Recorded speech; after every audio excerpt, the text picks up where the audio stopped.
this is going to be, for sure, a long one.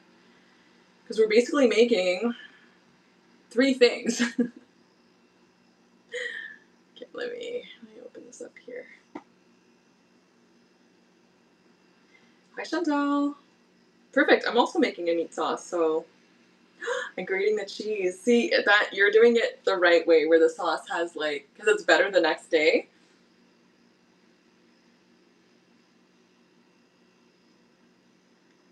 All right. So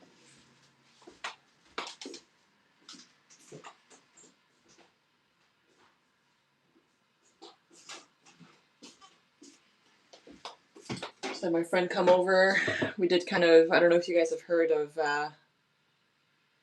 hi Leo, of body doubling, is someone who's like doing their own thing while you do your own thing. And yeah, I was just cleaning my apartment a little bit.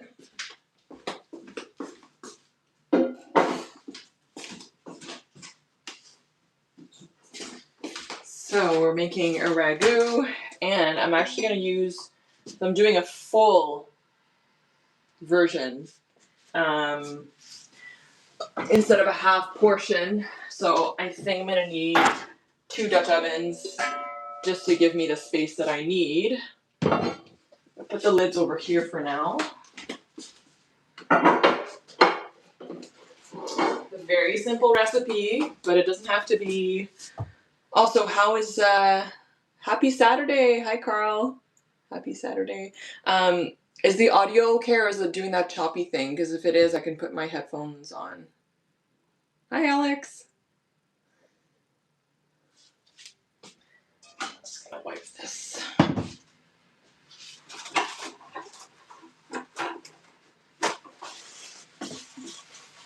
Audio's excellent. I'd love to hear it. We'll see also how long my phone lasts, because it's not been doing great at live streams. The conch out, I don't know if I can rejoin the same live stream. We'll have to deal with it if it happens, but that's okay. So, using a super high-tech, tape the recipe to the wall. And there's a lot of chopping carrots and celery into super fine pieces, and I found genuinely that instead of using a food processor, wow, that's fucking tape. Okay, I need scissors for this. Cutting the vegetables by hand, it literally tastes better. I guess that homemade effort tastes good, but that's been my experience, so we will be taking the time to chop everything.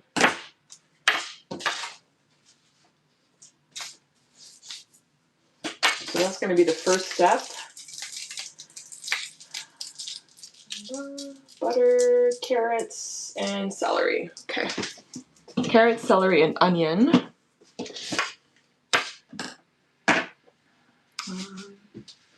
And I'm just going to move you guys 1 second because I need to open this.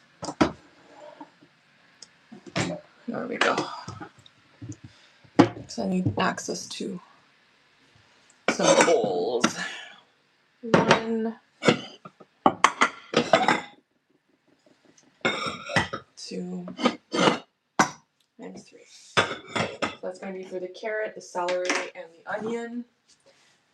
Also, normally when I make my focaccia, I put it in the fridge overnight for it to rise, but I just did it this morning and it seems to have risen quite well. So I'm going to leave it maybe another hour in the fridge, and then I'm going to take it out to proof it maybe behind me here because the kitchen's going to get nice and warm. So hopefully that helps.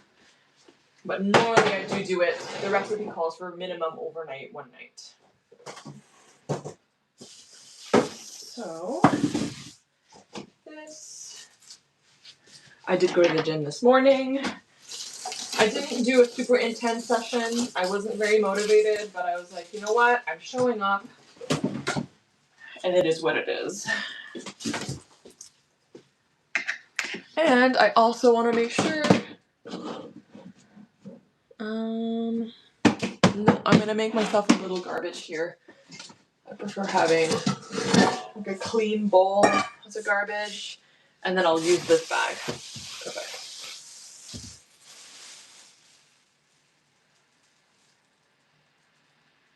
It is raining in Toronto too. This meat sauce, the recipe calls for sodium, unsalted butter, 2 carrots, 3 medium celery ribs, 2 medium yellow onions, 4 pounds of ground meat, 1/4 cup of tomato paste, 1.5 cups of dry white or red wine. So I'm going to be using red wine, and that's partly why I'm doing this, because I have a bottle of red wine left over from my birthday. 2 bay leaves, kosher salt, freshly grated nutmeg, Asian fish sauce, and some heavy cream. So it's a long one, so you guys can come and go as you please. I will be streaming for as long as my phone will allow me to. Oof, it's a good day for that. Surprisingly, I'm a garlic queen, but this recipe does not call for garlic, so this is a recipe that I've made before. Nico actually kind of introduced me to it when he made me. He knows that I like when he cooks for me, so he'll find the recipes.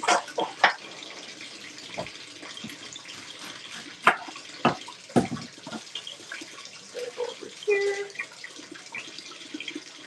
Medium. I'm gonna do 4 mediums. Sorry, 4. They're kind of small, so this is 4. And that's the thing with celery. I really wish that you could buy individual stalks. I'm gonna have some left over. I'll just use it, or I'll eat it with my hummus. That I really like. This little makes a little flower.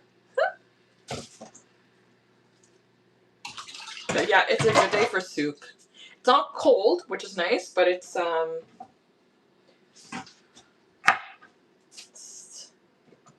rainy.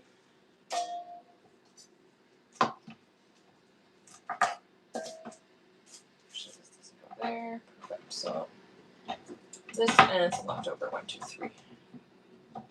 Is that enough? It says 3 medium. I feel like I do 3 of these because they're kind of small, and then like 1 smaller one, so we'll make up for it.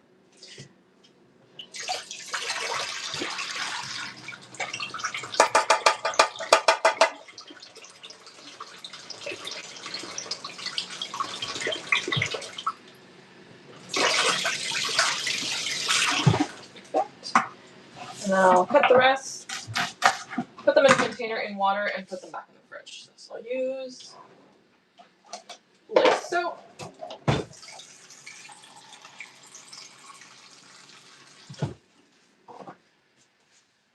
Yes, as mentioned, this will be a very long stream, so,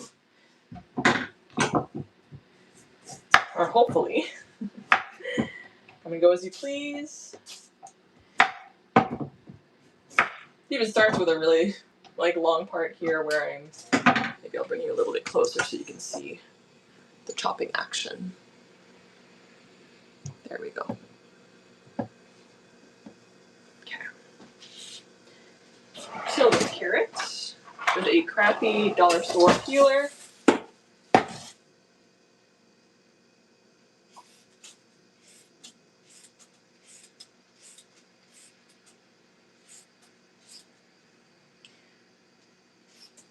And I washed my hair this morning, and I literally planned based on what the weather is going to be. I do not blow dry my hair if I know that it's going to be super rainy.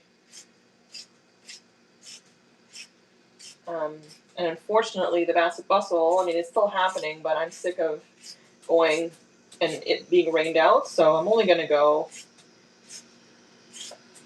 if it's nice weather. So hopefully next year, and maybe by that time I have a better phone or something like that, so we can actually live stream and I have more data. We shall see.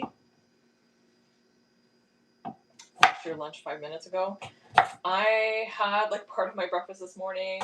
I don't normally finish it because I get full really quickly because it's very high in protein.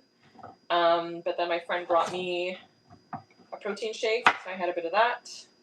I'm a little hungry. Might snack, but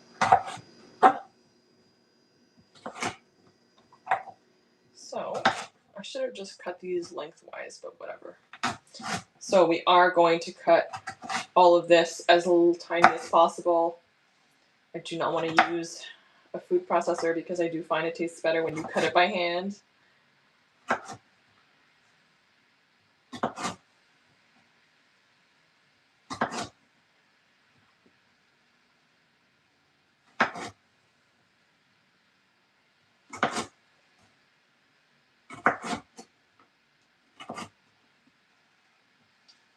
I'm going to bring this over here.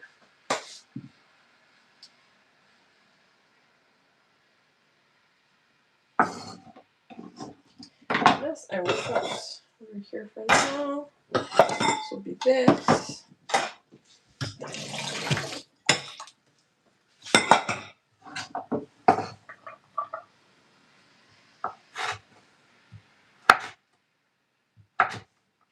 And I don't have any knife skills, so this is going to take me forever.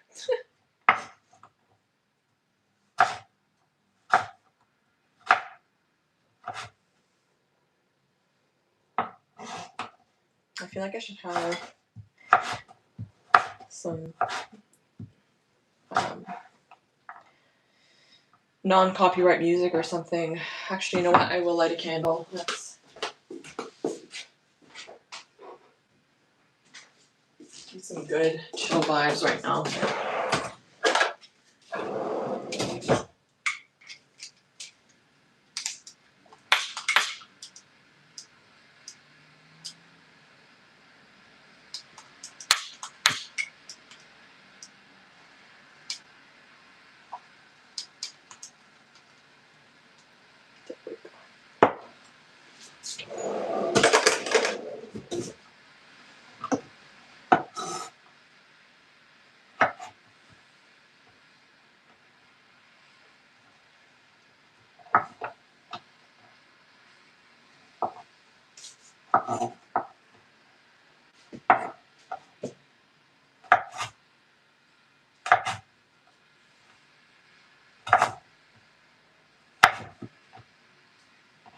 It's one thing I should probably take a knife skill class, but it's all about practice too.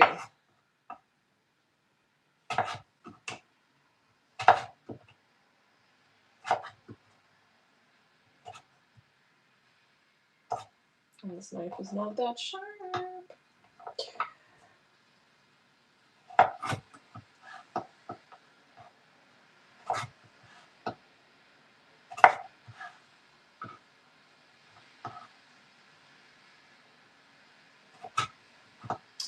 And they only had medium and extra lean, so I bought one of each. They didn't have lean. That's normally what I would use. Ground beef. So I'm gonna mix, like do half and half in each. Just to kind of make it into more like a lean. Yeah, thanks Chantal. Thank you for the support. Me cutting very slowly.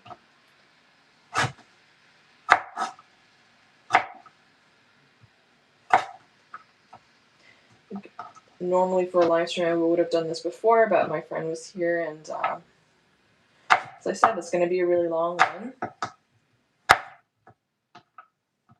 So I feel like people are going to come and go as they go about their day, and I'll still be streaming. It's like Vasily when he... Actually, I gave my cookies to Vasily yesterday. I had saved some for him because he said that he could come and pick them up. I don't know if he ate them, but I asked him to do a short review.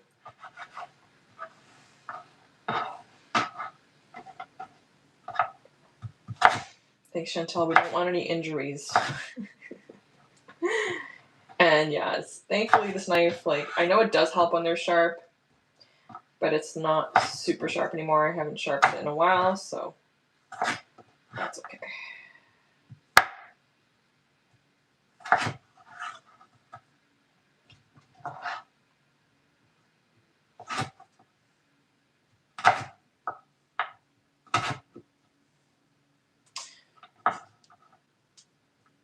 I'm a little cold, so I'm going to put my sweater on.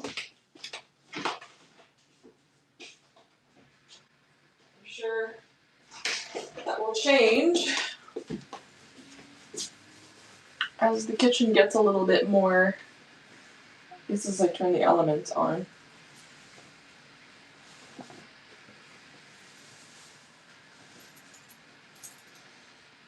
There we go.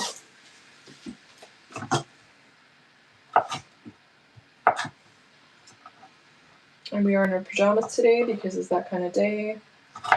But this ragu is honestly like amazing, and I love making, like, having nachos with it, or putting in a lasagna, or just doing kind of a bolognese sauce.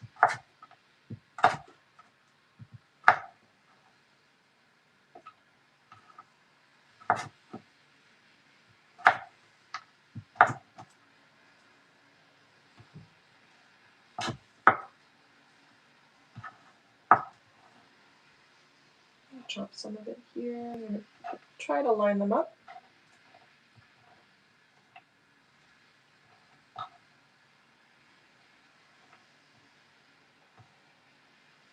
As best I can. I don't know if you guys saw, there was a series on the Kitchen Confidential subreddit where some guy, I think it was a guy, I don't know, was chopping or posting a picture of his chopped chives every single day until he got them perfect. And it was basically some other user who was drawing planes for every, like, they would literally zoom into the picture and try to find little pieces that were badly cut. And it eventually happened where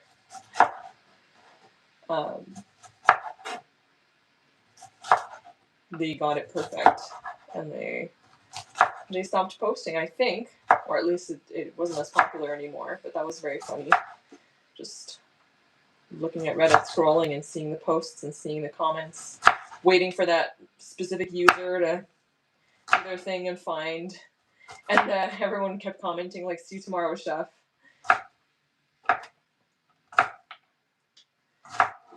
Because chives, you gotta chop them and use them immediately unless you freeze them, because they get nasty real quick. Like, I even tried to put a paper towel to keep them nice and dry in my fridge, but they just immediately, I think they're weeds too.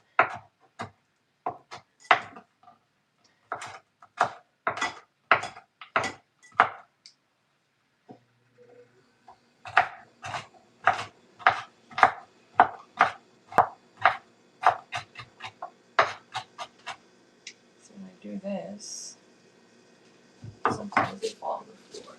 Well,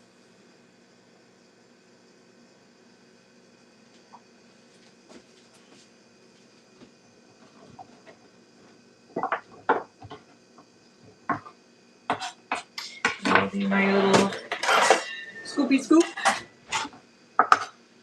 But once it's chopped, we'll start getting to the cooking.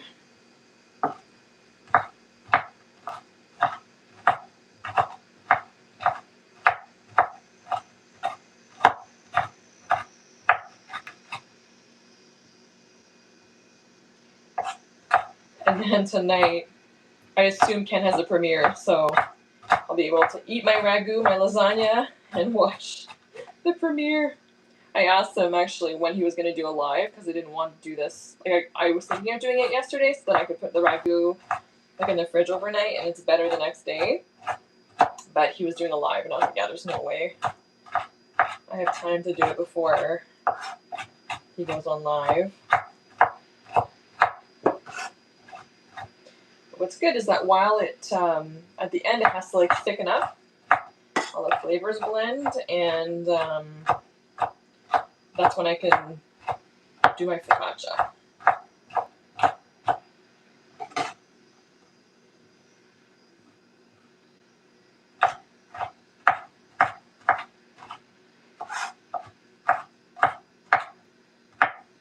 This is not small enough. I still see some chunks.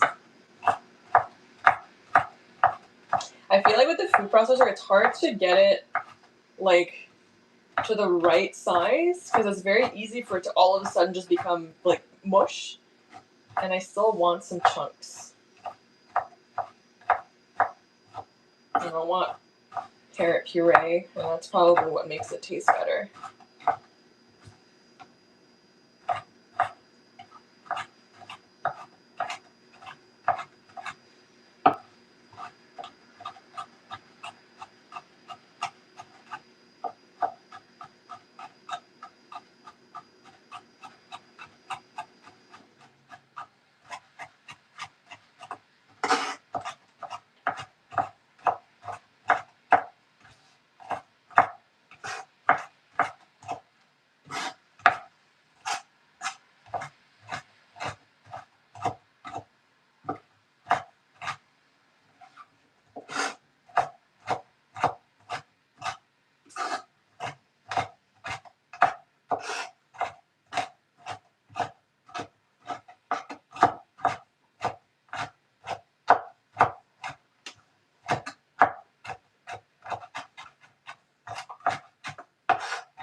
This is like chopping ASMR. I feel like I should. Maybe I'll have you guys more to.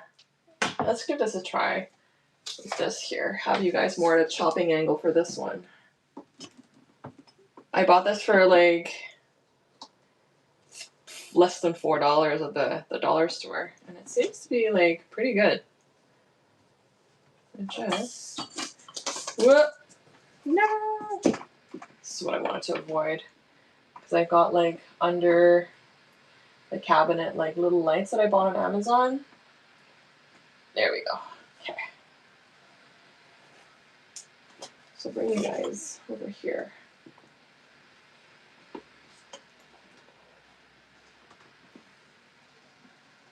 More. What? Let's see how this works out.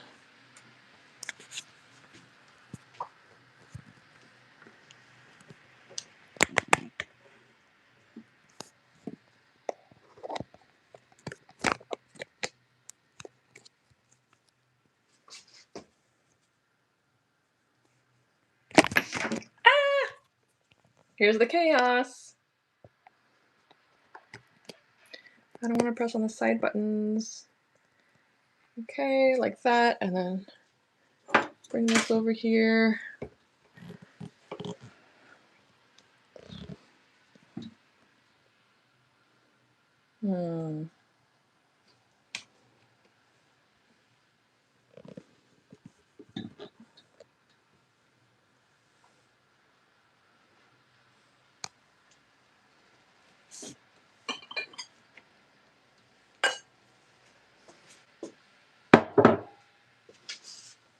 Kinda.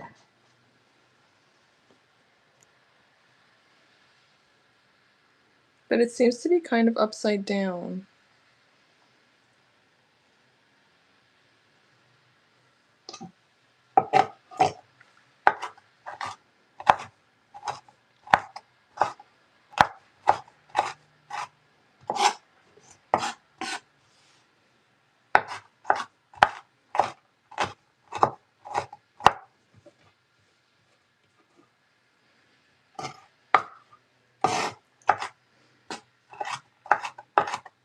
It's almost there, this little batch. And I'm gonna also use, I have leftovers, little baby carrots in the fridge. That's why I chose a couple carrots, one that was smaller, because I knew I was going to be using the leftover little baby carrots as well.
see there's some more chunks over here.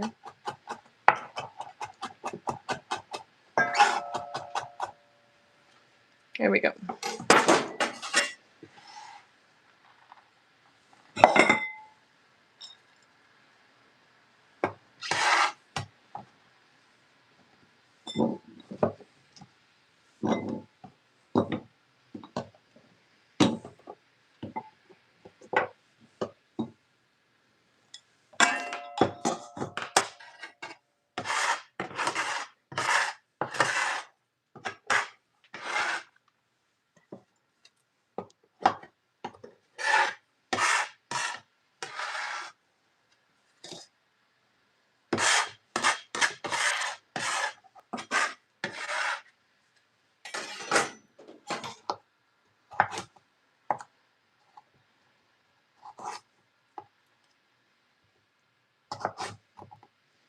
Should cut like that.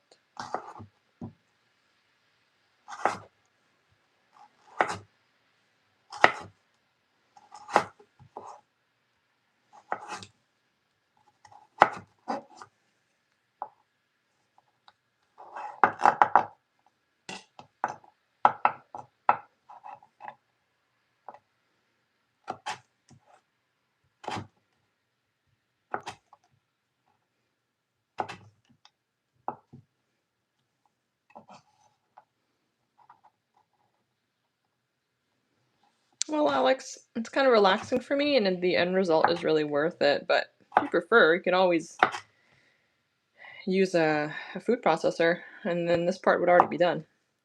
But I find it tastes better when you do it by hand, and I have the time, and it relaxes me. And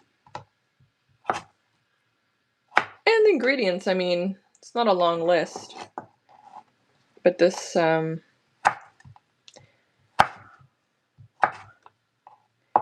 there's I'll sit at my table, put a little candle, maybe put a podcast or something. Or honestly, this is like the perfect time to be watching one of Ken's streams when I'm doing this. And that's when I'll say I'm lurking in the chat because I'm either, you know, chopping veggies, or I'm doing dishes, or I'm folding my laundry.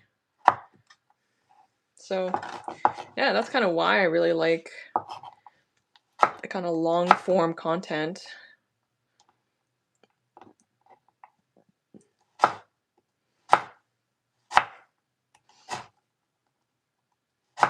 Yeah, I made the mistake of cutting the carrots in half. I should have just straight up cut them lengthwise and then just been able to cut them like this the entire way down. What meat? Just ground beef. I got medium and extra lean because I didn't have lean. So in each pot, I'll be doing a mix of both. But the recipe calls for like the meat to be cooked in 2 batches. So I'll simply be splitting them both in 4.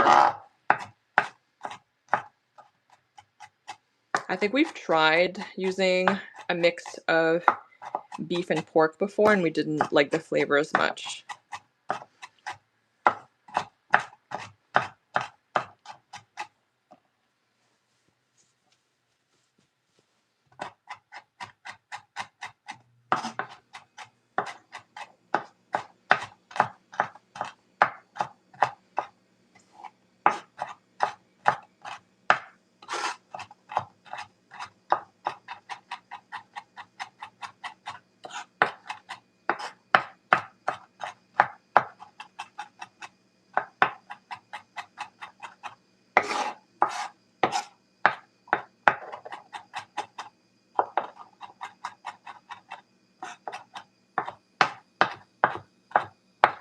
Hi, Budgie. It is really delicious. Like, it surprises me every time. There's a few recipes that I make that they're simple. It's not that they're complicated. It's just they do take a long time. And that's how the flavor gets so good, because they cook for a long time. And of course, the wine and the fish sauce help.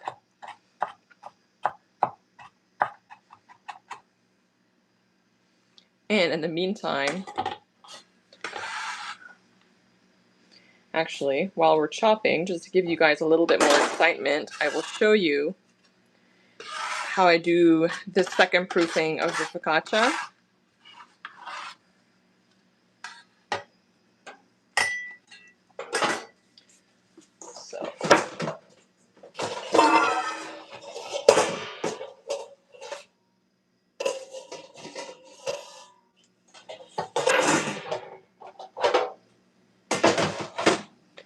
So I always double pan, and for it not to stick, I have to use both butter and oil. Now, this is what it looks like after spending a few hours in the fridge. It was literally like half. It was like half before.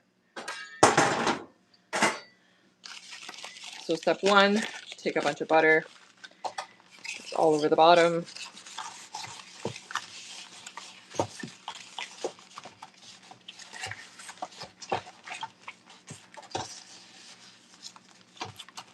So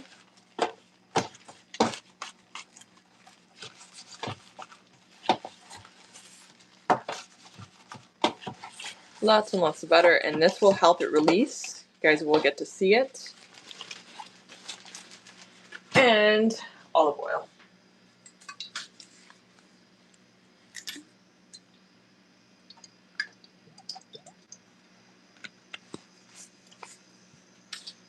And then I actually use the saran wrap from the actual focaccia that I put in the fridge to spread everything around. I don't want to get it all over my fingers.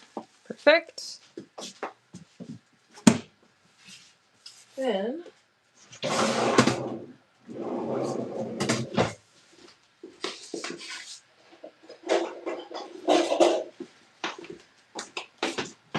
basically dump it in here.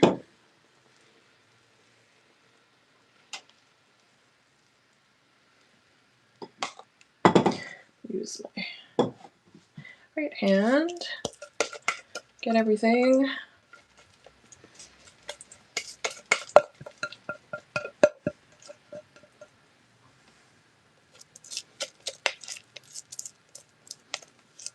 Because the less is left in here, the less I have to clean it, and it gets, I'm going to rinse it right away because this stuff gets really solidifies like glue.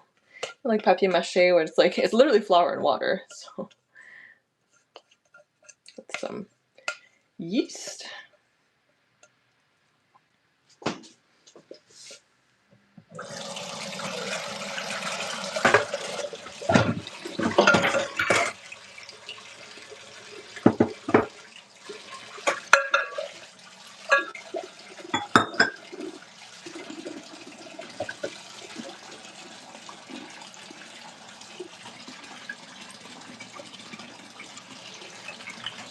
Alrighty. I'm very curious actually, because I've never done one where I make it all in the same day. So we're going to find out together. And what I'm going to do, actually, I don't think the light bulb in my oven works, which is unfortunate. But I'm going to just put my oven on like the lowest setting and see. Nope, not pan spray. I mean, I guess I could, but then I would just be buying like a separate thing, which I don't want to do.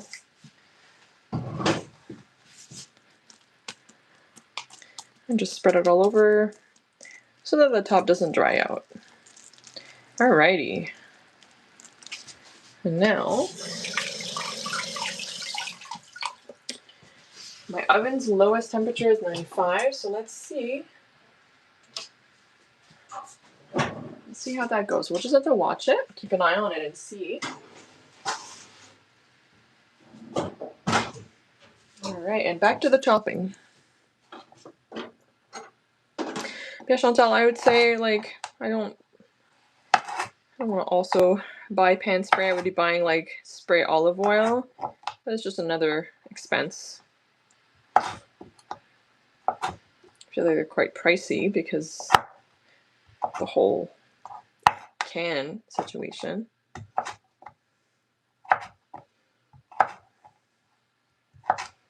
But I have had it, especially like for the air fryer, where you want to just do a little bit of a spray on the top, so you don't want to use a lot of oil. It definitely is helpful. Just helps things crisp up. Yeah, but is it olive oil or is it like canola or something? Because if it's, I would rather have a little bit less convenience, but be able to get like a higher quality oil for the taste. Especially at focaccia, because I wouldn't want it to taste like weird canola on the bottom.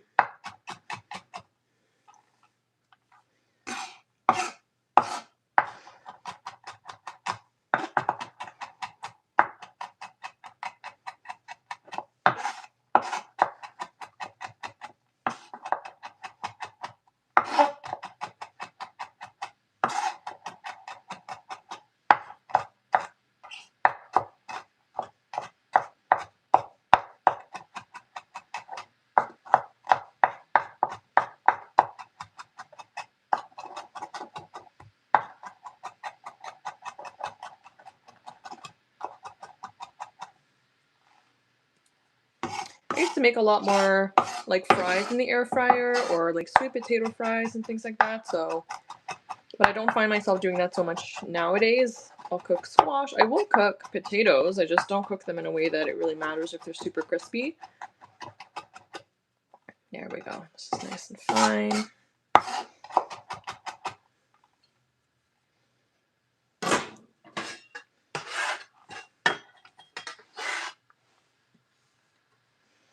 Almost. It's gonna take a while.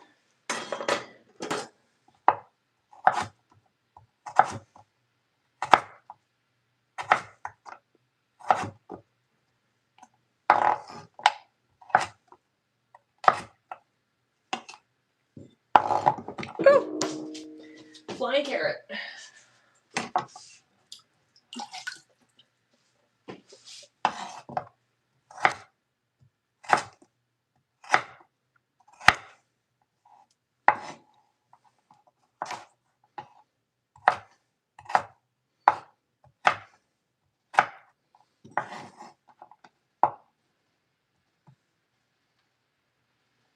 Yeah, I prefer using olive oil.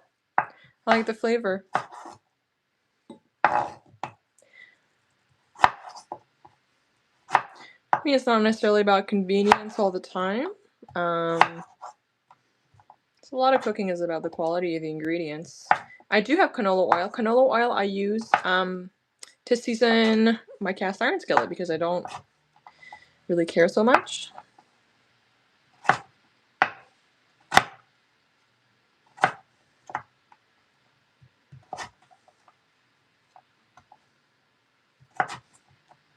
But for my focaccia, I would not use canola. It's kind of the olive oil is the whole point of that bread.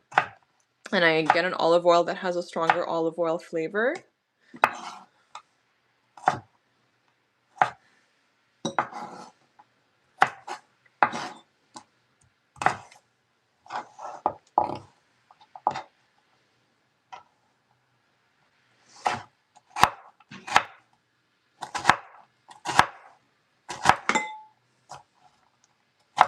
But thank you for looking that up. I'll keep it in mind for other things if I start cooking more air fryer crispy things. Okay, Chantal.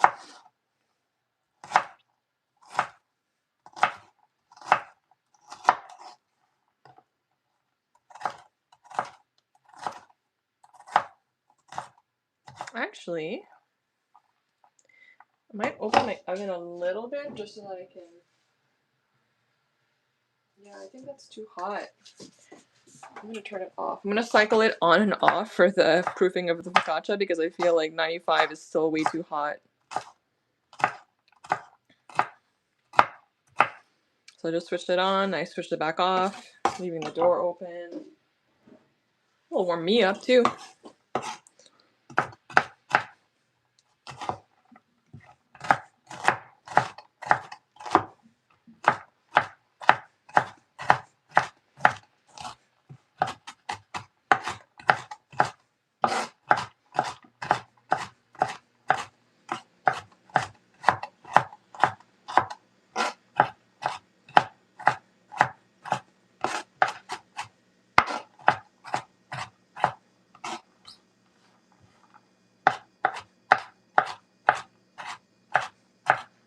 Welcome back.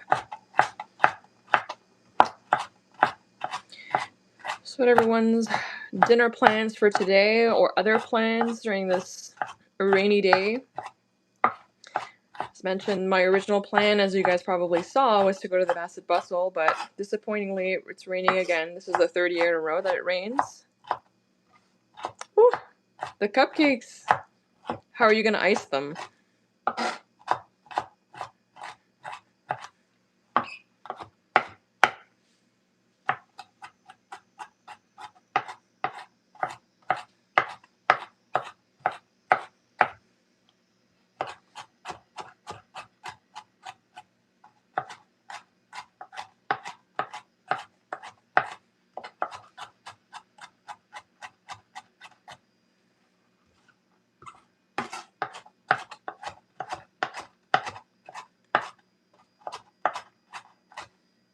Yummy. Do you have piping bags to like decorate?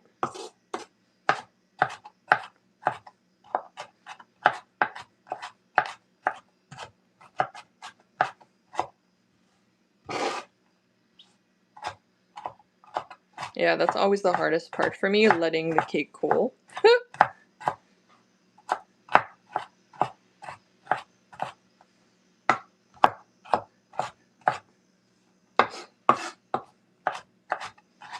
I don't have the patience, so I just eat it. I just put, like, I'll take a piece, especially if it's a cupcake. I'm like, I don't care if the buttercream is melty all over. I'll just eat it like that. But Karen has decided the kind of cake that she wants. Making a vanilla cake for her with a lemon curd, and I'm very excited. I've never made a cake like that before. And the intention is to get it to her. It's to celebrate her 3,000 views on her channel. Yeah, it's not the same. It's not the same if I grate them. They become mushy. This is a recipe of a labor of love, and I've tried different ways. I've tried using the food processor, the grater. Like, I find it just mushifies them, and there's just water everywhere. So this...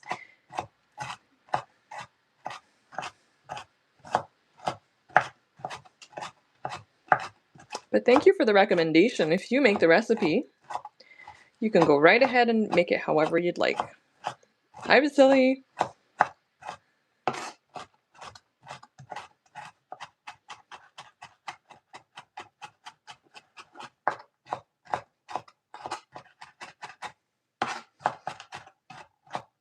And of course, if I had better knife skills, perhaps this wouldn't take so long. But here we are. But this is very calming for me. Got my little candle that's kind of having a hard time because the wick is so short. Did you try the cookies, Vasily?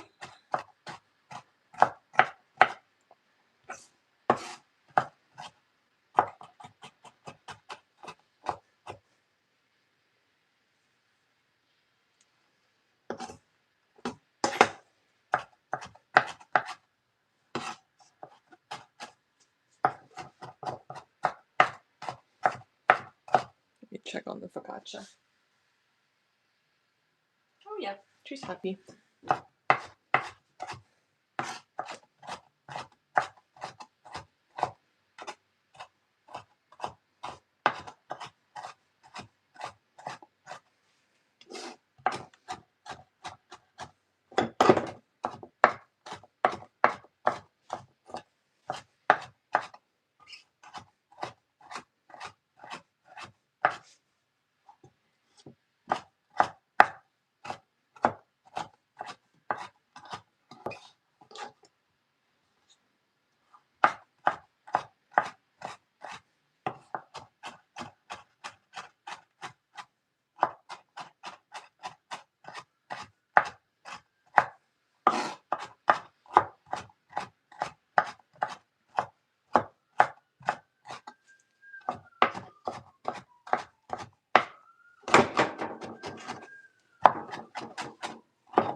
Alrighty, I think I'm satisfied.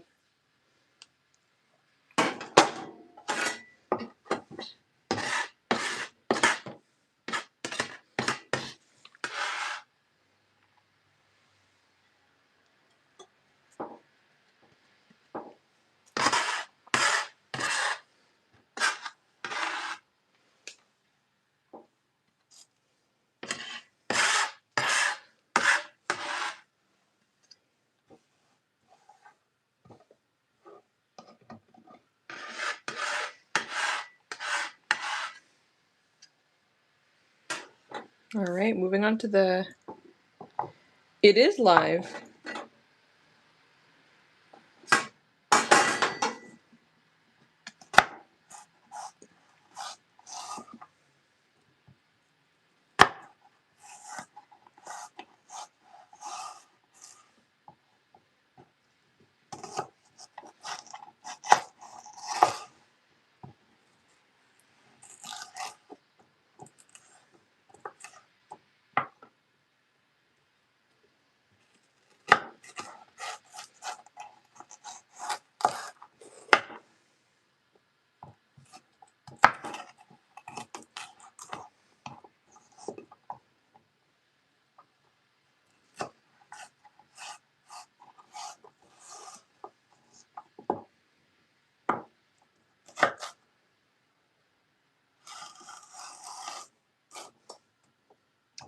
Yes, this is going to be a very mega stream. A lot of cooking today and a little bit of baking with a focaccia. I wish I had a multi-camera setup, honestly. It'd be really nice. Perhaps one day. My friend who has the podcast, Oh Would You Look at the Time, he's got like multiple cameras, but I don't know if you can do that on a live. I assume you can. Happy Saturday, everyone. Although for me, it's my Sunday because I work tomorrow.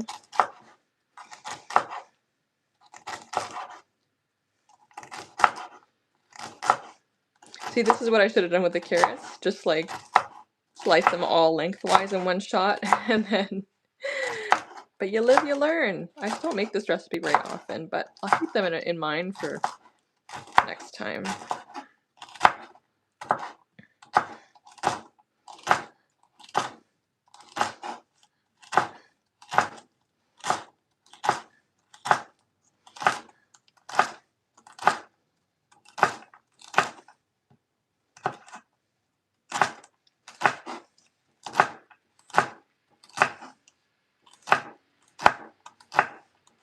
Really appreciate your patience, Chantal, and your support.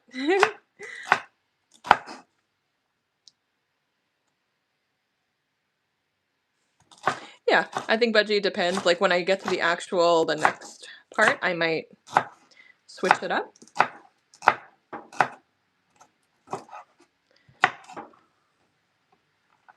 Alright. I feel like this is not a lot of celery compared to the carrot.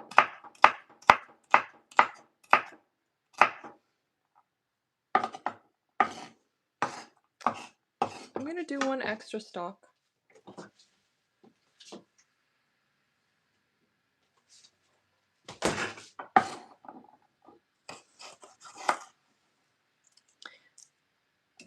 Chantal, surprisingly, no, because I would say this is more, the flavor comes from how long it takes to cook.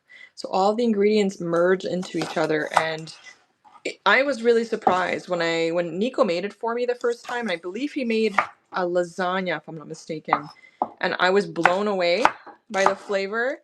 I thought it had a lot of different seasonings, but this, it uses fish sauce, uses nutmeg, red wine, the onion, of course, the vegetables. So yeah, it very much is it's more like a beef bourguignon style, which I would say, that does have fresh herbs in it. But yeah, this is a long form kind of chopping ASMR situation, I suppose. So I expect people to, come and go. But it really will be, from start to finish, ragu, lasagna, and a focaccia. Full dinner. I'm gonna move this because it's hitting against the stove and it's bugging me. Also, I want to get a strip that covers this here because I always drop food in between. Did you guys get your bread settlement? Speaking of food, your bread settlement money? I googled a million things because it seemed very scammy, but everyone confirmed like that particular email is where it was coming from.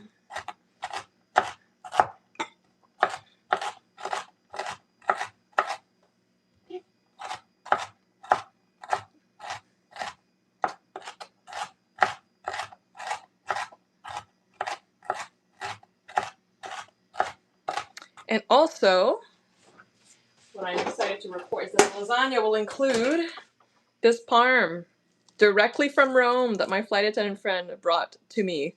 You can see. So this is going to be really amazing.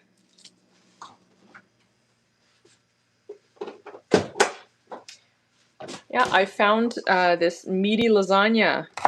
Has been really yummy. Discovering, so many different ways to make lasagna. When I made this lasagna, at some point, Nico's friends were visiting from, two of his friends live in Vancouver, and then his other friends live in Argentina. They were in town, and they came for dinner, and the plan was to order pizza, but I had made Nico a lasagna and a focaccia, so we just ended up eating that. And one of his friends, when he was outside, was like, okay, you need to marry her, because he really liked my lasagna. So I was like, well, but it's literally, like, Nico and his other friend, Nico's, like, combined recipes with the ragu and the lasagna. So I was like, well, this is from you guys.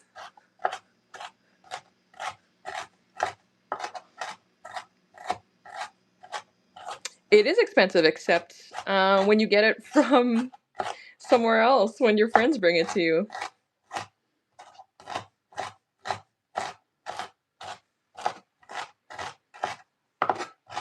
And for example, I'd rather spend a little bit more money on Parmigiano Reggiano than like a can of like for convenience. That's I think what I mean when I rather take the time than cut corners. Not necessarily cut corners, but Italian food very much is all about the quality of ingredients and the technique. Whereas I would say French cooking is a lot about, yes, technique, but it's transformation. It's using, a lot of butter and layers, and not that their ingredients are not good, but Italian cooking is a lot more basic, a lot more less about transformation and more about bringing the flavor out of the existing ingredients and having respect for growing the ingredients and where they came from, and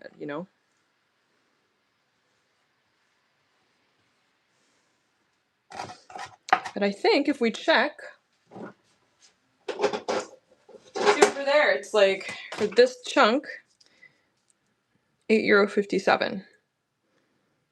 The conversion I think was like 12 or 13, 14 maybe dollars. But it's a pretty big piece. And it's worth it. It really is delicious.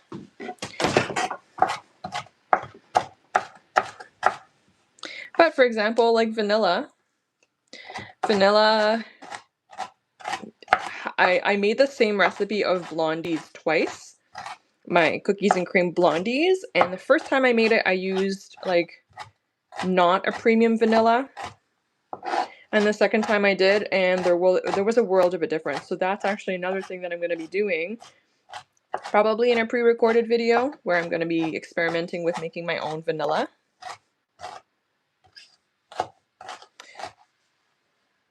Okay, best times, that's really good to know. Definitely at some point in the future, I would love to have a better camera angle setup. Definitely.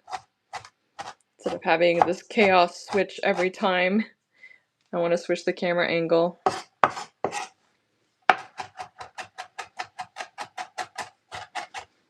Well, you guys will be happy to know that the chopping, there's only the onion left to chop after this, the 2 onions, so. And that's gonna make me cry.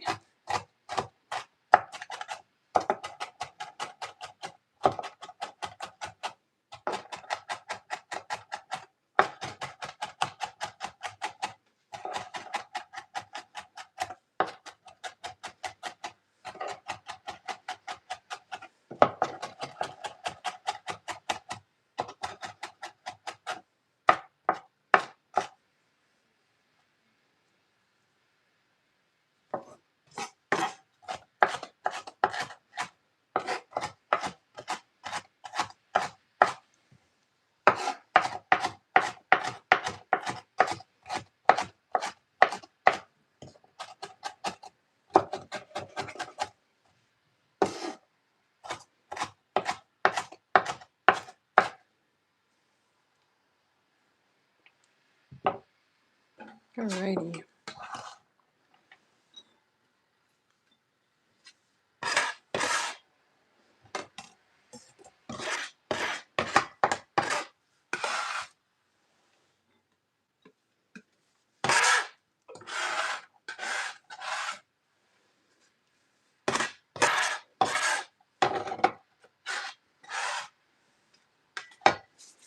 All right. We've made it to the onions, everyone.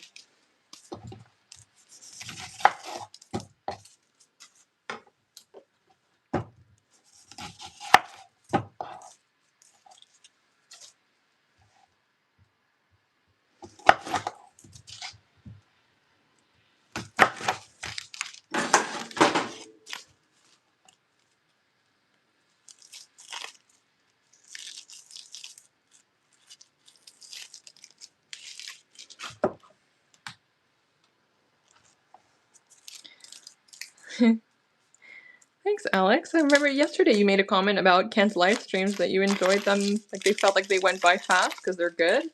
And I agree. And I feel like because cooking for me is relaxing and enjoyable, like I hope that people who do watch, and that's the thing, like if you find this is too boring, you want something a little bit.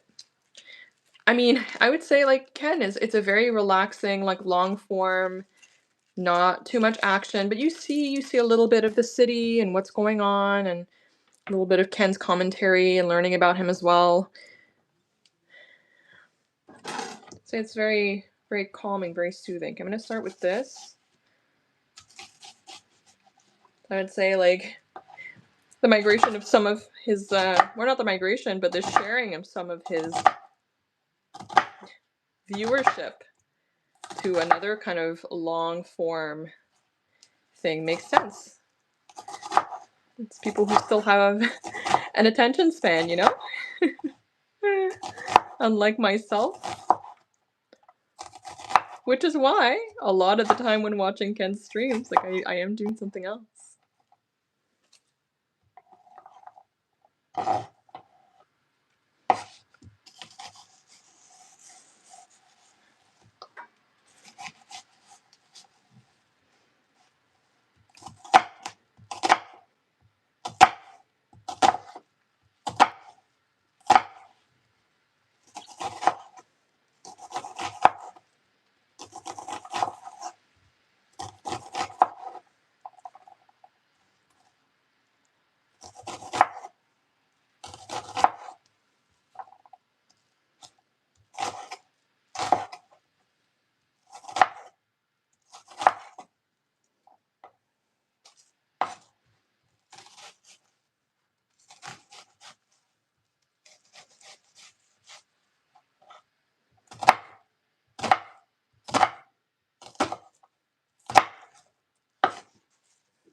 A little bit better at cutting onions.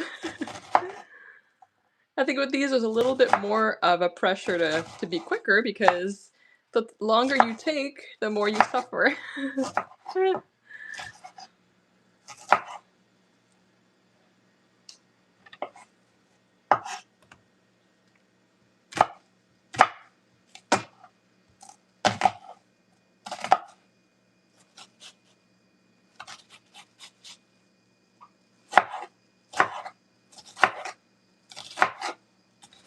But again, the reason why I don't do this in the food processor or grating is that it becomes, it's hard for it to stay like,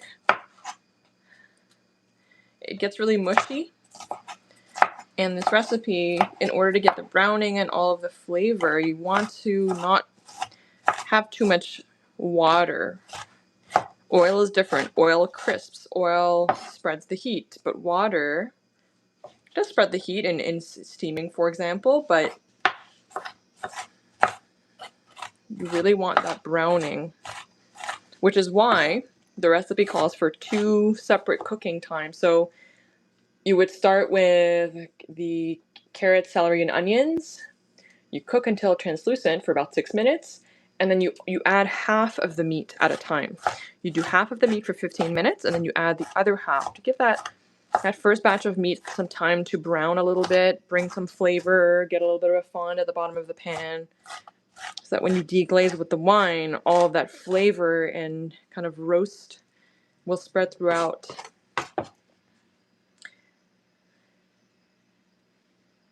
Am I Canadian? I am Canadian. Why? I'm French Canadian, actually. It's so funny, like, this morning at the gym, I was asking some guy, like, I was grabbing one of the things from, I don't know, the machine with the cable, one of the cable machines, and I was grabbing one of the attachments, but I wanted to make sure that I was grabbing one, like, that had another one there if not someone needed. And when the guy responded, clear as day, I could tell that he was French Canadian because he has the accent like this, and he was talking and responding, so I can turn it on whenever I want, but my natural, I don't talk like that. I used to when I was growing up, but not anymore. I used to, I would say before the age of 8, and then I lived in England for 4 years. I had a little bit of a British accent coming back, but then that went away, and I have been living in Toronto for 8 years now, so how am I chopping? I'm chopping like probably very unskilled whatever, but I'm chopping. And I don't know if you missed, but I also chopped some carrots and some celery as well. So we are chopping away. Yeah, I do enjoy doing the Quebecer accent from time to time. We could do the whole live stream where I talk like this. I think that would be really funny. Et je préfère la vidéo en français aussi. Si vous voulez un vidéo en français, laissez-moi savoir. On pourrait faire ça aussi.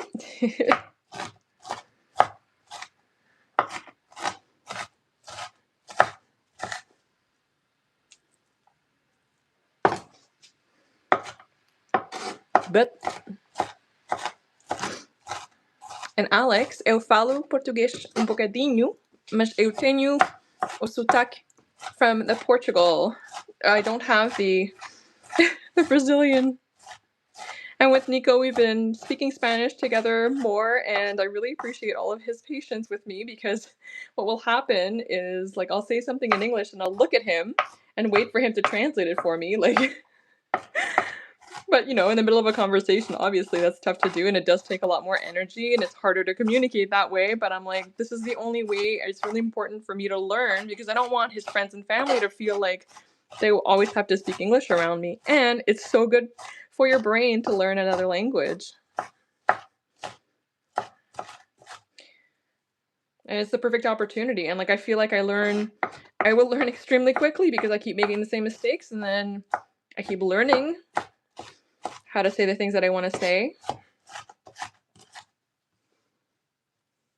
Yeah, French, Portuguese, Spanish, Italian. Italian I can read pretty easily because it is so similar to French, especially like the way things are formulated. That's why my mom speaks so many languages. She speaks French, English, Spanish, Italian, Turkish. And my friends are like, is she a spy? I'm like, honestly, I don't know. Could have been.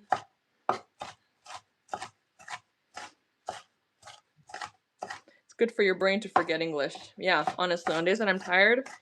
And I still speak English a little bit weird, too, because, like, growing up, I had a little bit of a weird education with regards to languages. Like, I was learning French, and then when I got to school in England, I mean, the basics have already been covered, but you don't do a lot of grammar in English. You do mostly, like, I feel like the grammar is pretty straightforward, so you don't have to spend as much time as you would French, for example. And then when I came back to Canada, I went to an all-French high school, and it was like French boot camp. All the different rules and the ways to formulate, and it's very difficult to write in French. I know very few people who write very well, and I still question myself sometimes.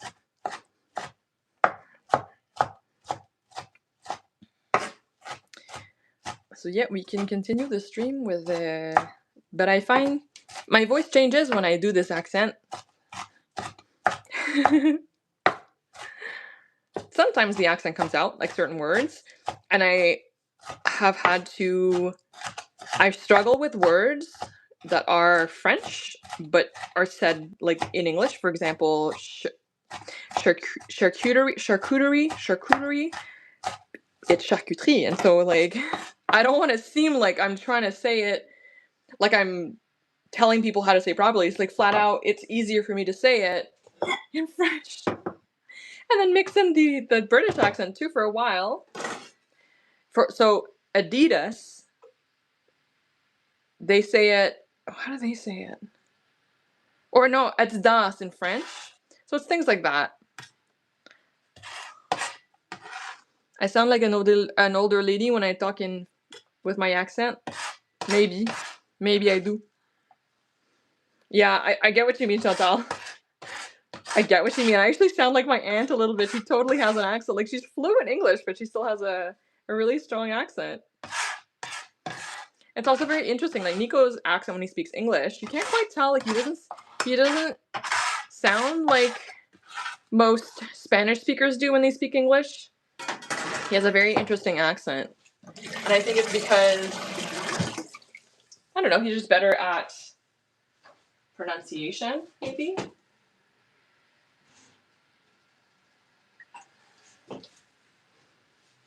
Alrighty.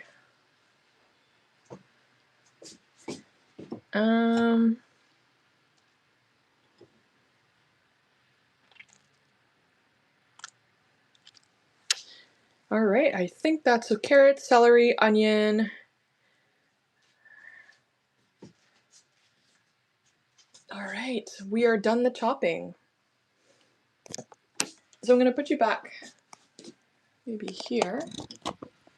But I think I'm gonna bring you guys closer. The thing is, if I bring you closer, then I'm kind of chopped off, but look at the progress on the focaccia. That really worked. They're putting it in the oven. So I'm gonna turn the oven on again for a little bit and then turn it back off. So I don't want it to get too hot. Alrighty. I'm gonna put this over here, out of the way. And then clear this a little bit.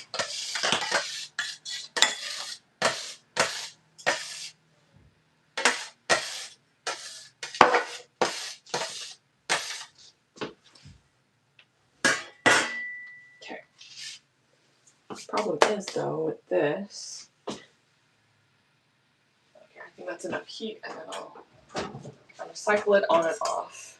Perfect. Okay, so we've got this ready. So the candle over here, 3, and I want to remove this here. And I do want to bring you closer, so I will. But see, literally, there's one of my tripod legs is literally in the sink. So if I bring you closer over here, like that.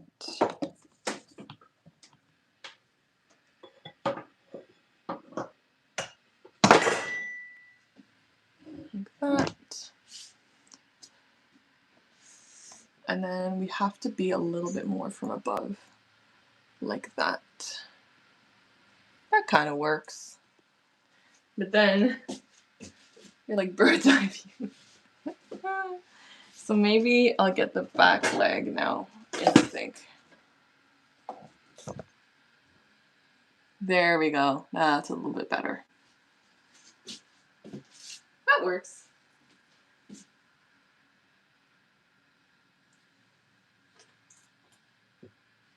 Okay. So, as mentioned, so let me pull out the meat. And we're going to talk about the game plan, okay? Because we want to be organized here. I'm going to turn off the candle because blow it out. Okay, this, because this kind of happens. So I'm going to be slitting this in 4 because each of these, okay, let me do that. Do it in half for both.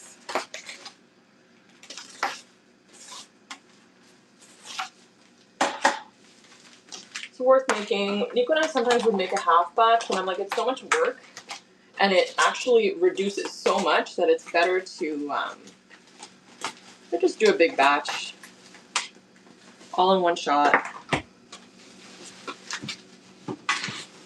And I want to make sure, I'm going to read through the recipe just to jog my memory a little bit. So, it says cooking time, 3 hours, 45 minutes. I speed it up a little bit by like turning up the temperature, but again, feel free to come and go as you please. This is going to be a long stream. It says, so in a wide container, sprinkle with gelatin. So there is gelatin in the original recipe. I don't use gelatin, so we're going to ignore step 1. In a large Dutch oven, we're using 2. Melt butter over medium-high heat until foaming. Add carrots, celery, and onions, and cook, stirring until translucent, about 6 minutes. Add 2 pounds of the ground meat, so half, and cook, stirring occasionally and breaking up into large pieces as you go until well browned on the bottom of the pot for about 15 minutes. So I've got my extra lean, I've got my medium. So let me go ahead and quarter them. Like so. There we go. So the intention was to have lean. So I've got medium and extra lean, and we'll see what happens. So basically, once the vegetables are ready, the next step will be to add a quarter of each in here, and then the next quarter is going to go, and then that's going to use up all the meat because I am using 2 containers. And I'm very excited to try the le creuset on this recipe as well. So, 15 minutes, and then after the first 15 minutes to brown, 2 remaining pounds of meat, cook, stir, scraping bottom of pot, blah, blah, blah. Tomato paste I will need. I want to have that at the ready as well. And part of the reason why also I'm making this recipe is because I had tomato paste left over from, what did I make? Oh, that Cajun chicken. And we need a quarter cup of it, so I think I've got enough. Is it a quarter cup?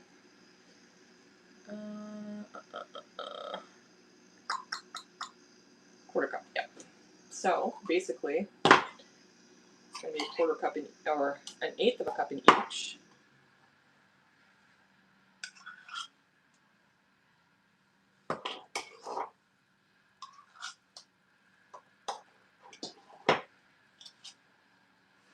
There we go, and I've used the tomato paste. That makes me happy. Okay. With that, it's getting warm, it's getting warm.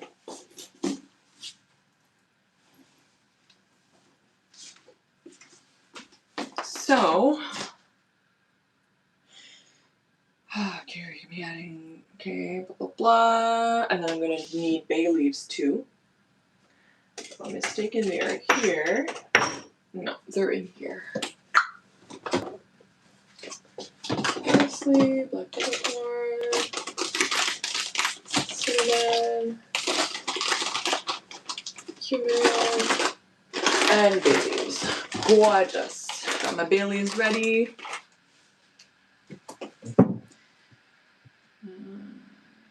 So wine. And then the wine, I also want to make sure that I have it split ahead of time. Okay, so I think it says 3.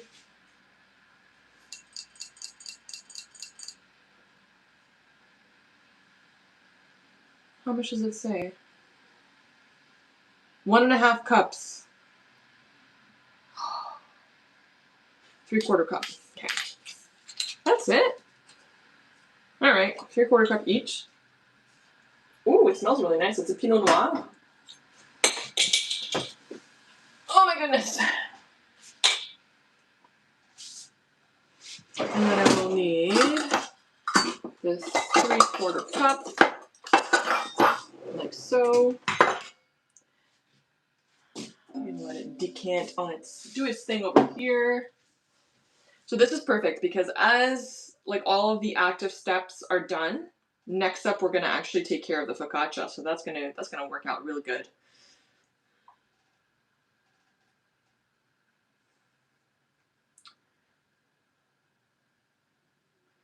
Bailey's, and then the stock, it says 2 cups. I think again, this is left over from the Cajun. I don't know if it's still good though. I hope so. Let's see.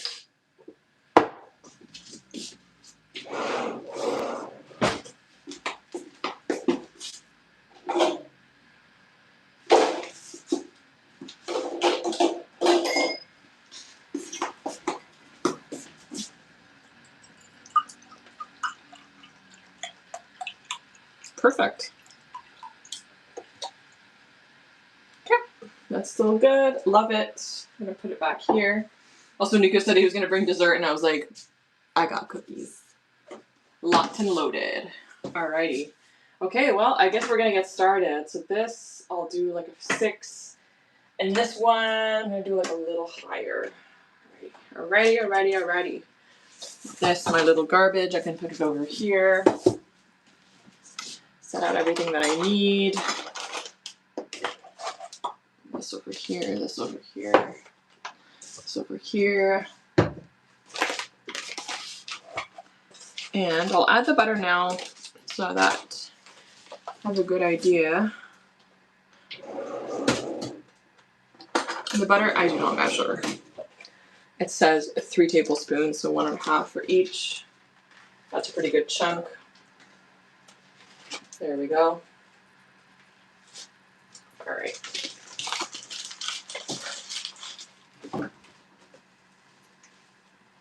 Fantastic. And then I will be ready with this wooden spoon, and I'll do a spatula for this one.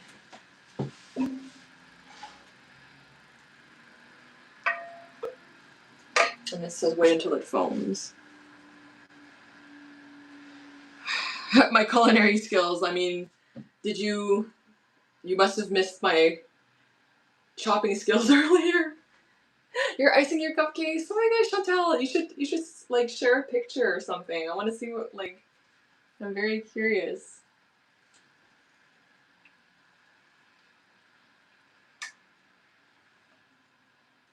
I would say technical culinary skills, not great, but being creative with my ingredients, that I'll accept. Okay. Alright, he's getting a little bit foamy. Do half in here, half in here.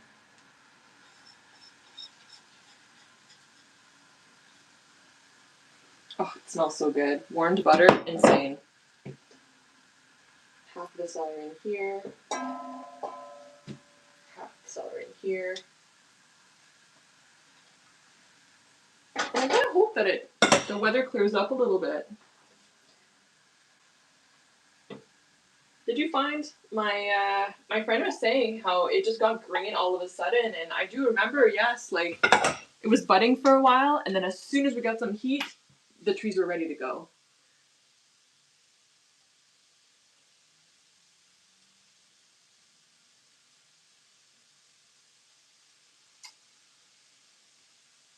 Does a wrap recipe tell you exactly how much quality you need for each part of the thing that you do? I don't understand your question, Carl. Exactly, you mean the quantity for each part? It tells you the quantity of the ingredients, and then I do like when recipes do that, where they include the quantity, because sometimes, for example, for a cake, they give you the overall quantities, and then you get to the actual, like, let's say for icing you need this much butter, and then for the actual cake this much butter. I mean, this is one example. And then you get to actually making the icing, and you're like, oh, I used all the butter in the cake. I'm stopping tonight. Okay. I got some creatine in here.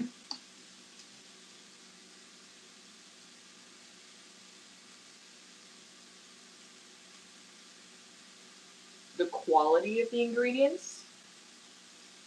No.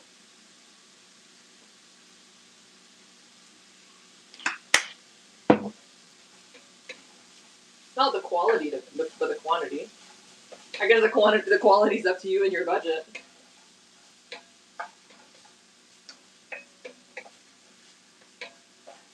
Oh, it's already smelling so delicious in here.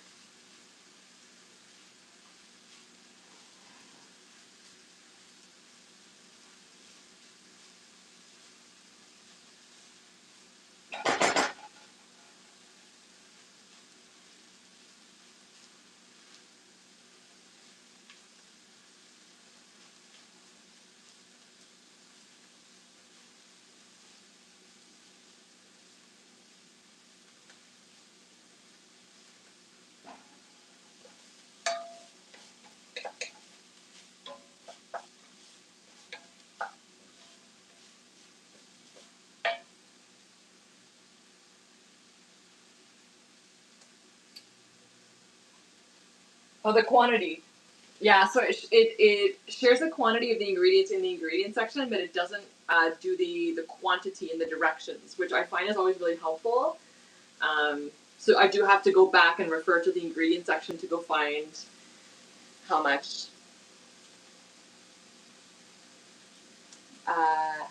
Cheersio. Actually, what I want to do is there's a park nearby that has a pizza oven, and I know they give classes, and you can actually, like an outdoor pizza oven, and what you can do is you can rent it out. I'm sure like a prerequisite is to have done the course, but I would love to do that and have a bunch of friends, and if Ken wants to join, for sure, and just do like a pizza party. That's definitely something I would love to live stream.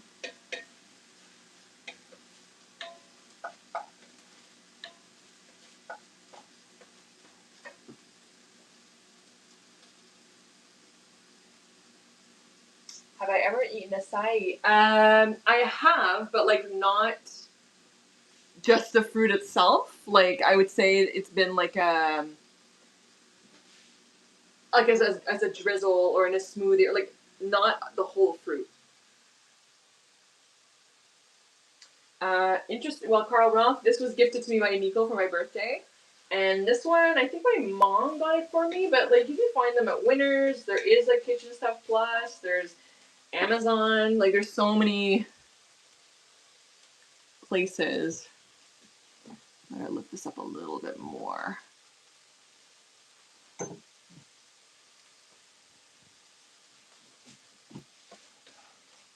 All right, they're getting translucent. All right. So we're adding half. So I'm gonna do a little bit of the medium. There we go. A little bit of the medium. And then a little bit of the extra lean.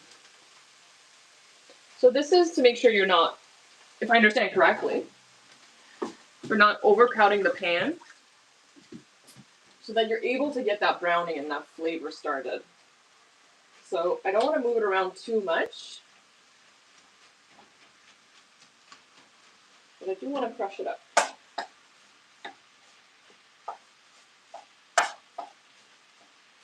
I think I need one of those meat crushing things. I think it looks kind of like a cross, that tool. Oh, my hamstrings feel so much better.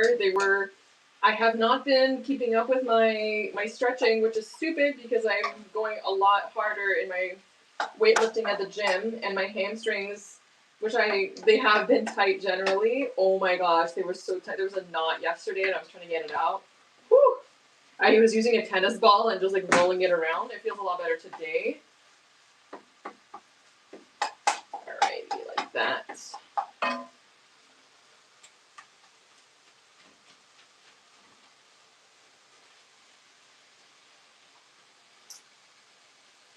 Well, Carl Roth, I've read and I've heard that gas stoves are actually really bad for you unless you have a lot of ventilation.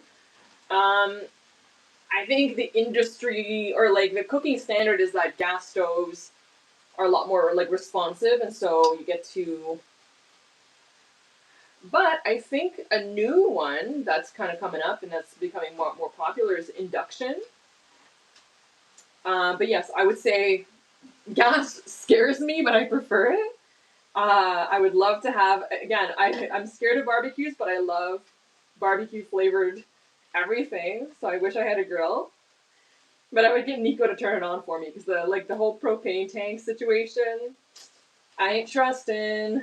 I hate when it goes click, click, click, click, and nothing's happening, and you're like, and then you start smelling it.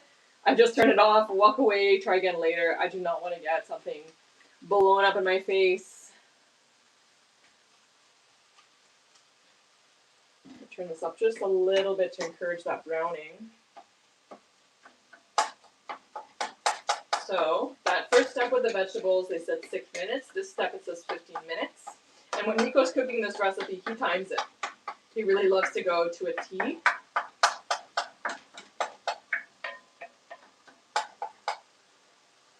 He's a very good, he studies the recipe. He understands the reasoning behind it. He takes the time. Which is so funny because sometimes when he plans on making me dinner, he'll ask me, like, are you hungry? Like, you might want to have a snack before. Hi, Sandy. Happy Saturday. Oh, a potato masher. Sandy, you're genius. I do have a potato masher. Oh, where is it? Let's see.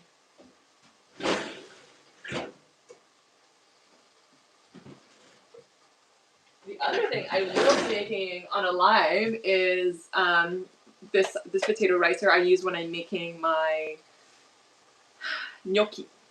So I'll be making gnocchi as well.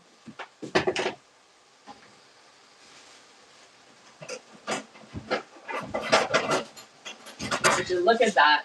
Just what I needed right under my nose.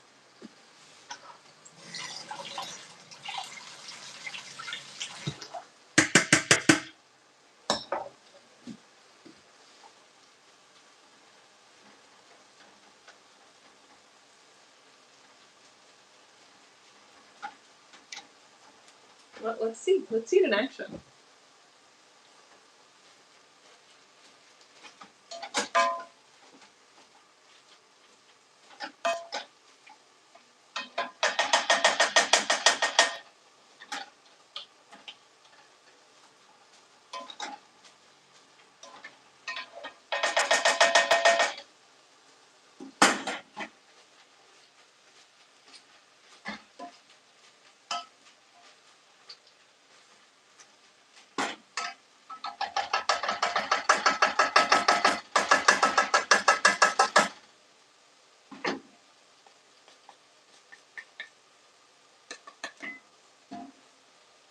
I like it. I like it. It works.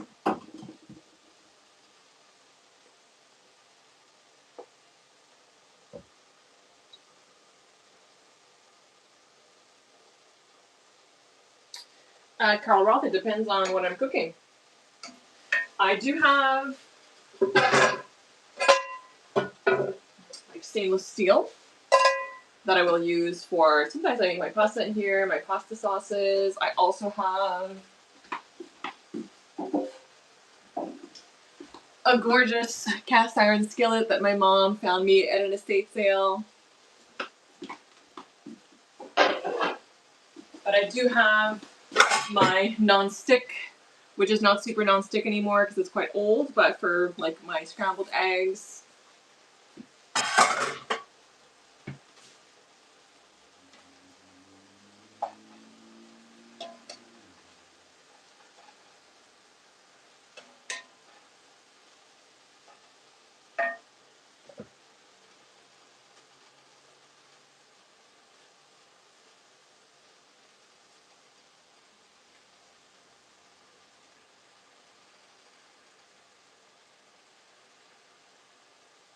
Oh, but cabbage rolls are so good.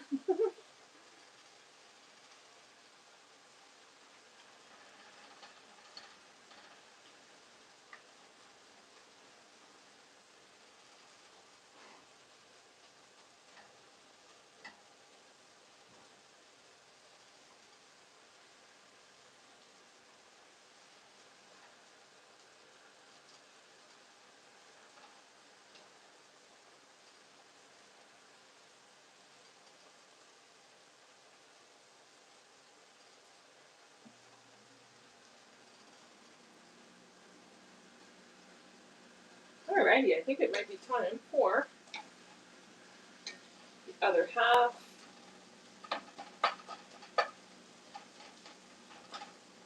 of the meat.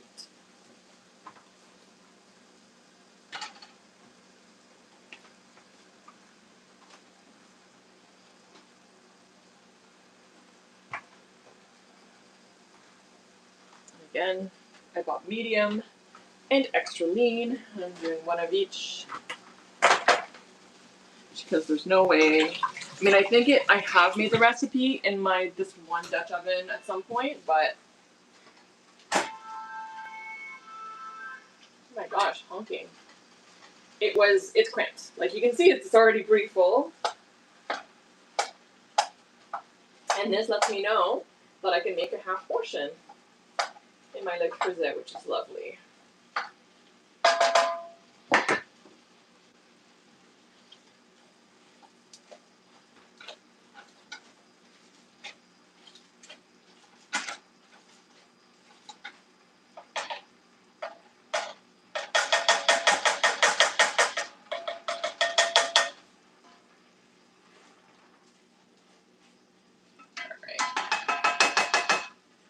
go.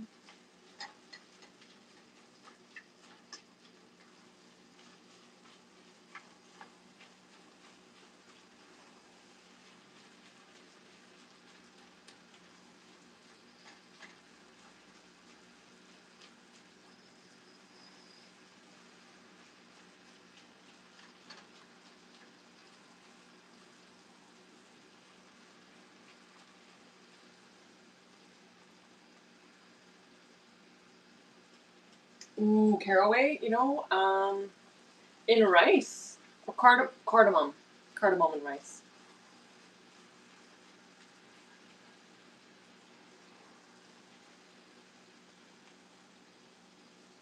Maybe see if you can order online, Carl.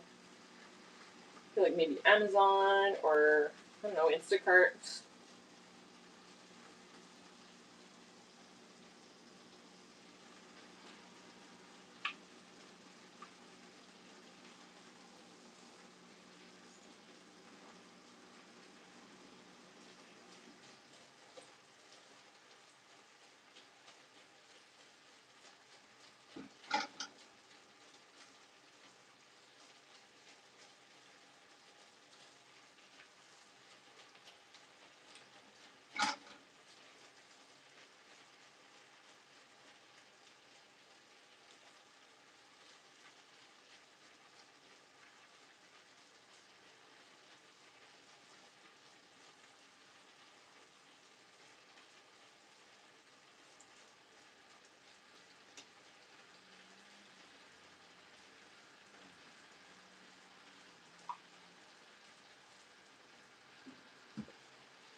I like that this mixer says a little bit smaller because it really fits perfectly on the smaller element.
What I do is actually set up.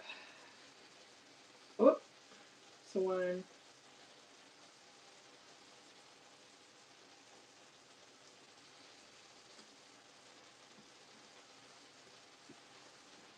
going to be doing my focaccia. I want to have a timer ready, so it's 12.5 minutes per side. I flip it kind of 180. Okay. I got it down to a science.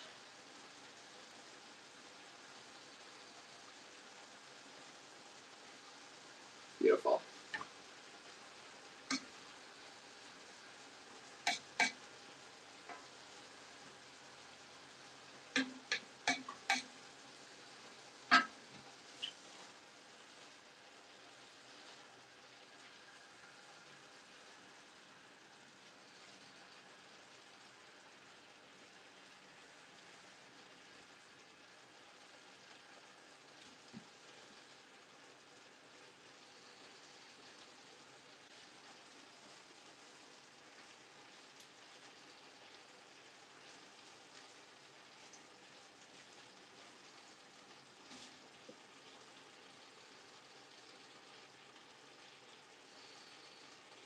All right.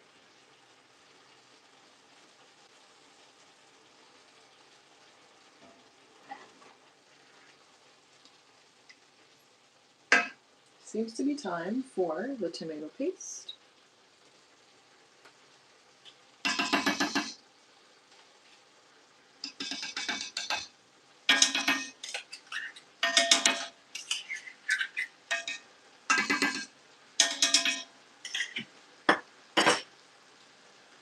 stir for 2 minutes.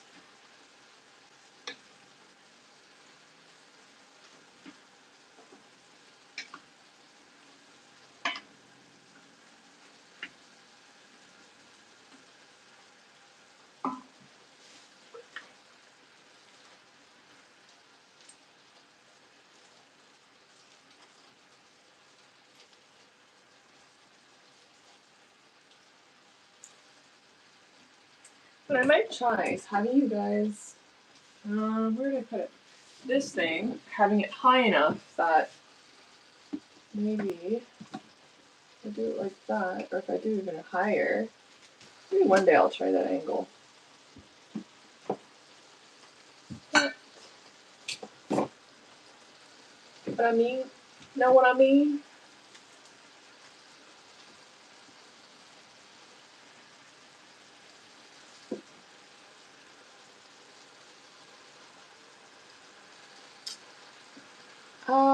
Carl Roth, I either make a half batch or like a full batch. So this, if I'm not mistaken, I can't remember the last time I made a full batch, but I think a full batch will make me 3 of these. I think these are 16 ounce. Is it written? Let me see.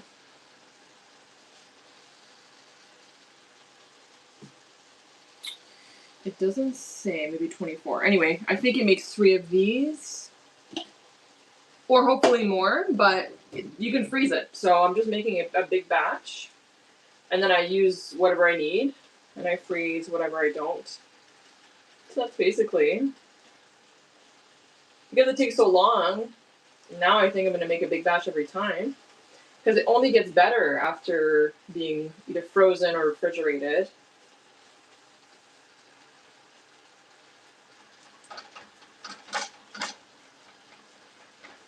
Okay, I think the 2 minutes is pretty much up. Time for the wine now. So it says 1.5 cups, so we're doing 3/4 cup each. And it's a dry wine.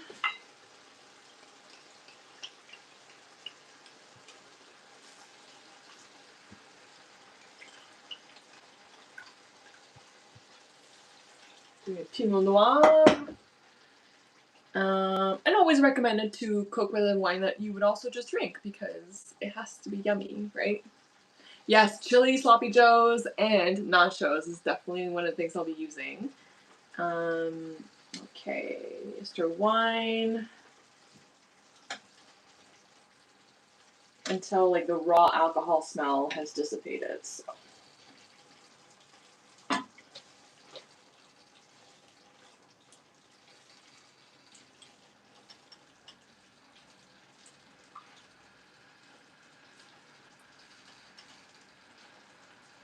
But I don't know how much I use for lasagna, so there will be a lot of leftover after I've made the lasagna, and that's just going to go in the freezer. But this on nachos with melted cheese, green onions, jalapenos, and then I would make a queso dip on the side. I would make a fresh salsa, and then I would make some guac as well. Yes, shepherd's pie, Chantal. I did make a shepherd's pie once for Nico, and I think it was one of his favorite things. But I didn't use ragu at the time because that recipe had not entered my repertoire yet. So for that one, I did use oregano and thyme and all kinds of fresh herbs and dried herbs and spices. But this definitely an excellent base for shepherd's pie. That's genius. And I have potatoes. Maybe I will make a shepherd's pie. They do, Sandy, like chilies, soups, all kinds of things, because all the flavors blend together and seep into each other as you let them do their thing, you know?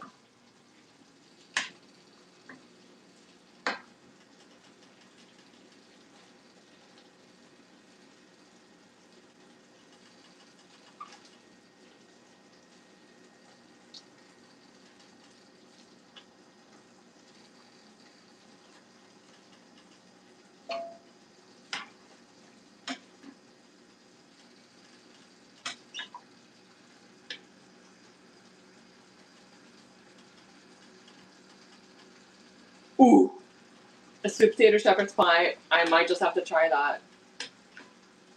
That's genius. That must be delicious. Alrighty, I think we're ready for, this is the bay leaves.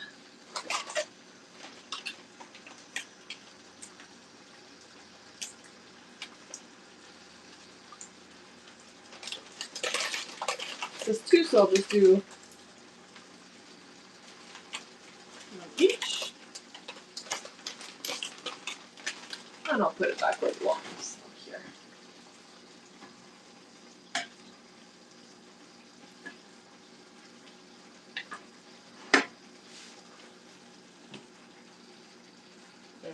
My knee hurts. I kind of messed it up at the gym. I'll be careful with that. I'm gonna get some knee sleeves.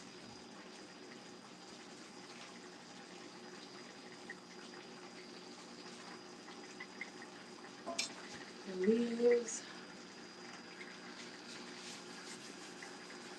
All right. Adding the broth.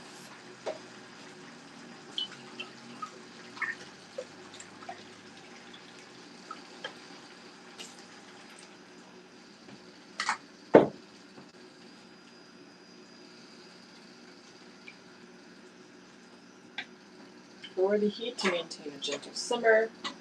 I don't think I have to lower it very much. Okay, then it says season with salt and add a pinch of nutmeg.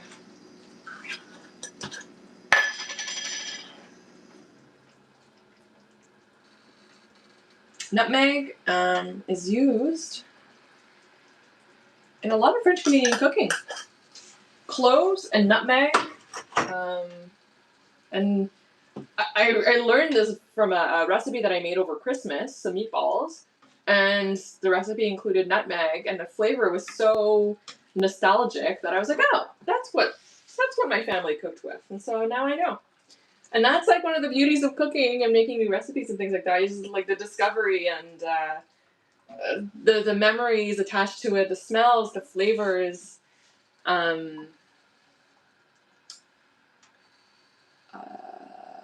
So that, and then some salts. This will probably add some later.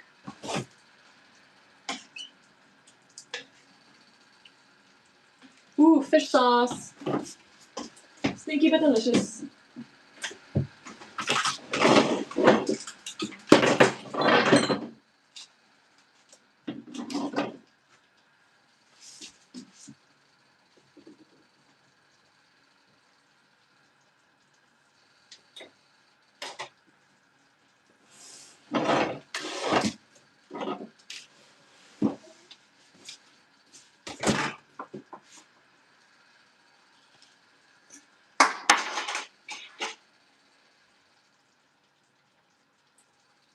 This is half a teaspoon for the whole thing, so I'm doing a quarter teaspoon each. All right.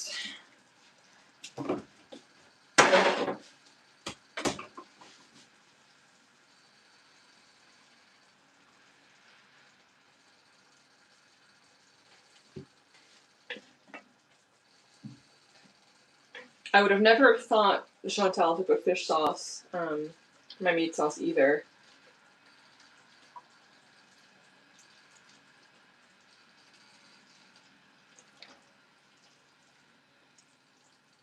And you're right, Sandy, a little bit of this, a little bit of that, and discovering, and okay, I think it's a little bit less than a simmer here, so. So now basically, you gotta cook it down until there's little to no liquid, and that's what brings all the flavor. So let's see if that's really done.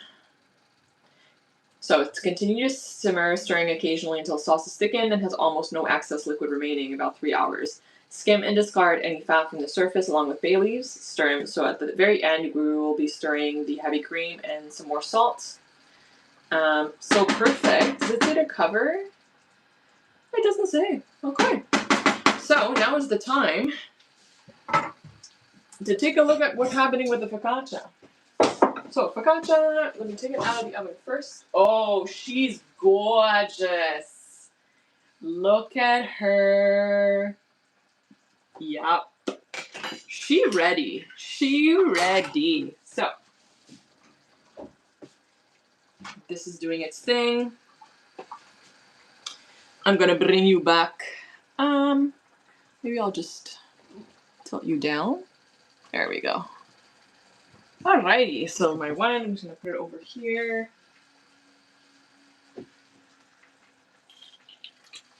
So now that I've taken the focaccia out, I can preheat it. So I preheat it to 425. The recipe, I believe, says 450. I always go 25 under because my oven runs really hot. Really hot.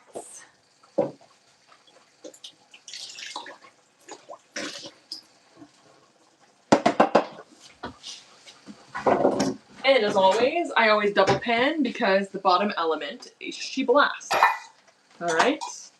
So you get to know your oven. I think baking bread, maybe I'm talking out of my ass here, but I feel like baking bread is a really good way to get to know your oven.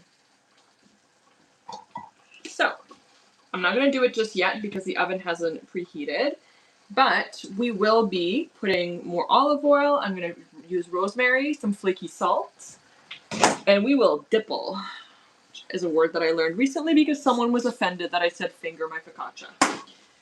But if you're offended by that, then perhaps this is not the channel for you. Got my flaky salt at the ready. Do I have my rosemary? Yes, I do. Oh, thankfully. I'm quite low, but I still have enough. Beautiful. And this is smelling amazing. Turn it down just a smidge. Got this, we've got that. That's a good call, Sandy. Normally, yes, for my like spaghetti sauces, generally, or chili. But I generally don't have like that many, because these days, yes, my diet has changed because I've been doing a lot more on this channel, but typically I have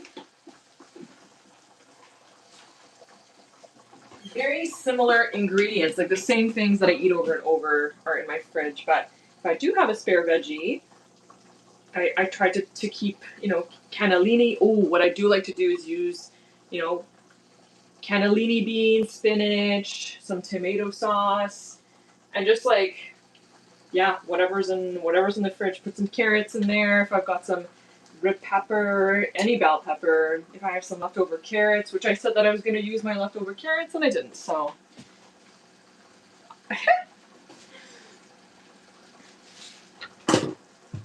So, what I'm waiting for is the oven light to go off so that I can go ahead and do the thing with the focaccia.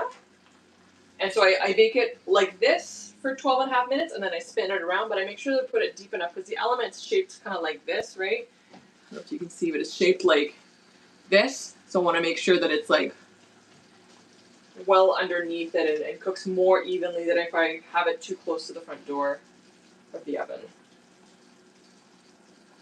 Front door, as if the oven has two doors.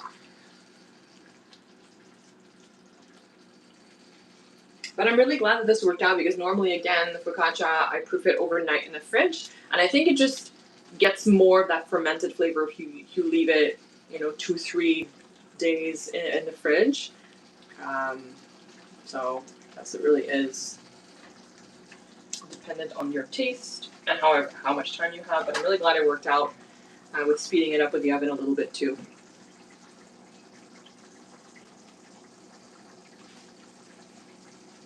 I agree, Sandy.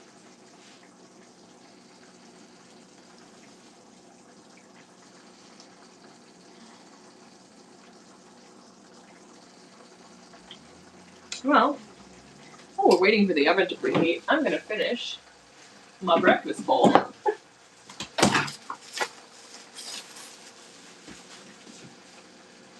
This is the rest of it. Oats, raspberries, blueberries, some PB2 powder, and some yogurt.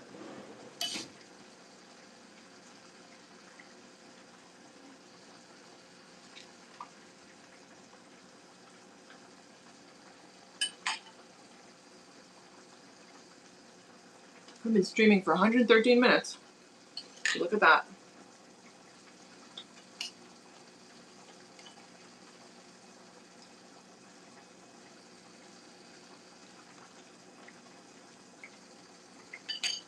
Well, Carl, I do have raisin toast. And I eat it with grenache.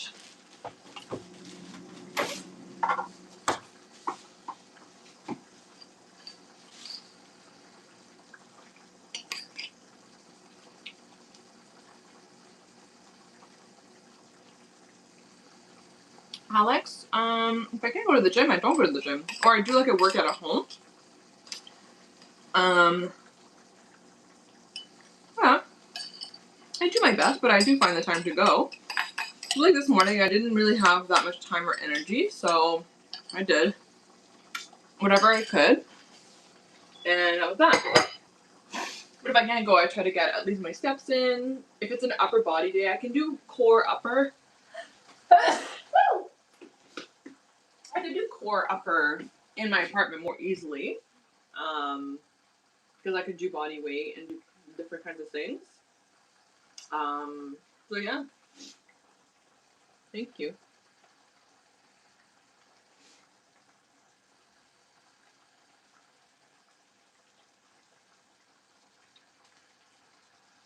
What time is it? I don't know. 1:57. Thank you. Thank you, Chantal and Sandy and Alex. Just have to go sneeze. Woo. In the other room.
Sorry. I just want to blow my nose.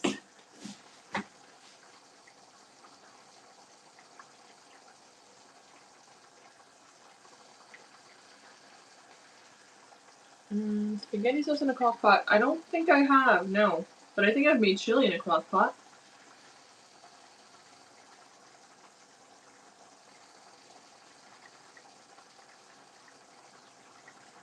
Oh, Chantal, that sounds really good. I think Carl, you recommended that I make a pumpkin cheesecake or something. I can't remember who, but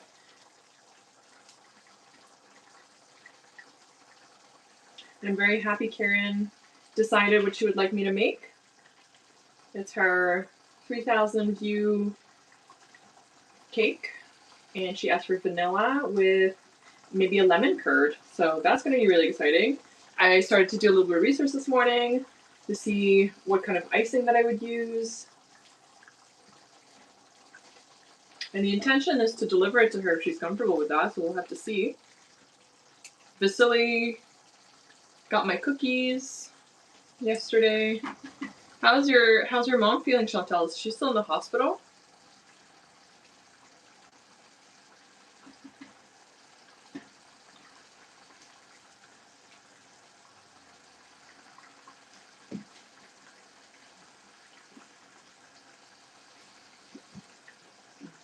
So, I feel like the oven's gonna be ready any minute now. I'm gonna go ahead and drizzle my focaccia with a little bit of olive oil. And then I do this before the dipping. Oops, that's a lot. Oh dear.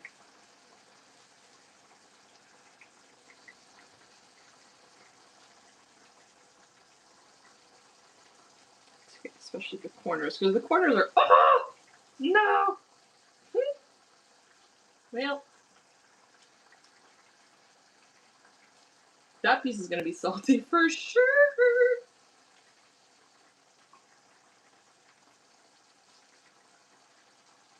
The corners are the best, crispy. But I'm really glad that you guys get to see the focaccia because it's like a multi-day thing that I can show you. The second proofing, and then actually baking it.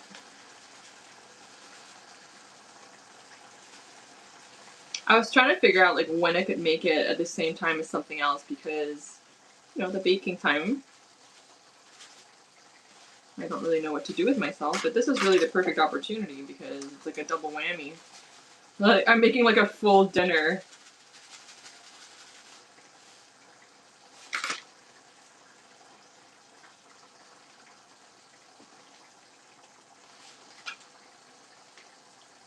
Oh, that's good. That's good. You really do get to rest better at home.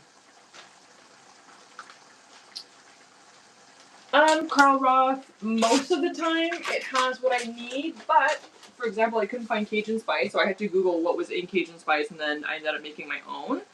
But I have like a few independent little markets around as well, so I'm able to typically find what I need, and if I don't, for example, when I'm going to be making cultured butter, and for that, I do not have the ingredients in my area, but they're like very specialty ingredients.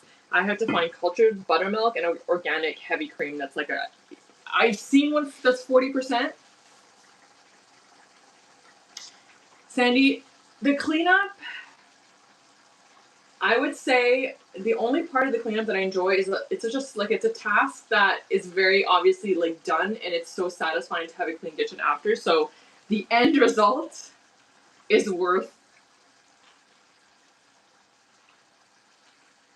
yeah, it's a task that's like it's nice for it to be done, and it's not like it's like I don't mind doing laundry. I hate the folding and putting the clothes away. So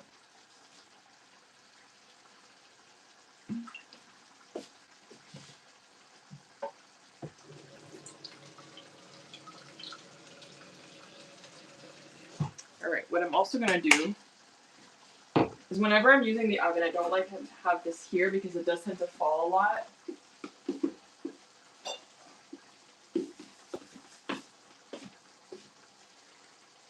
So you see, guys, it's reduced quite a lot already.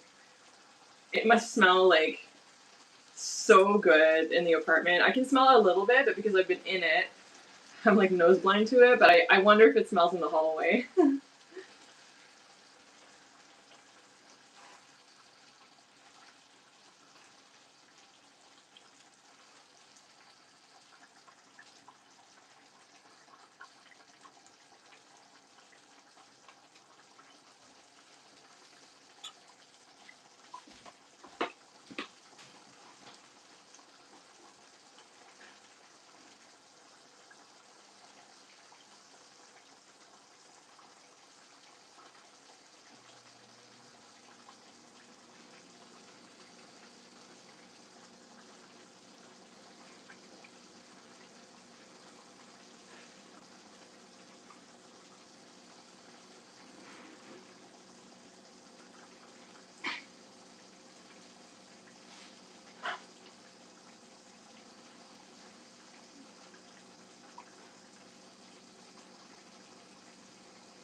All right.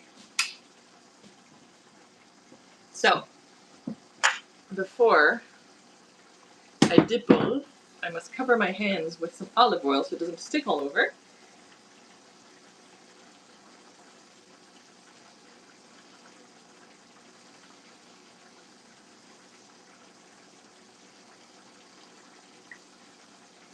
See, it's deflating a little bit, so you don't want to do it too much.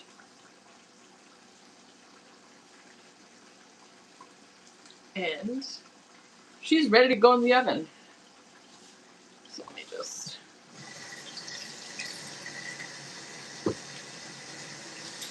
But part of what I do to help me...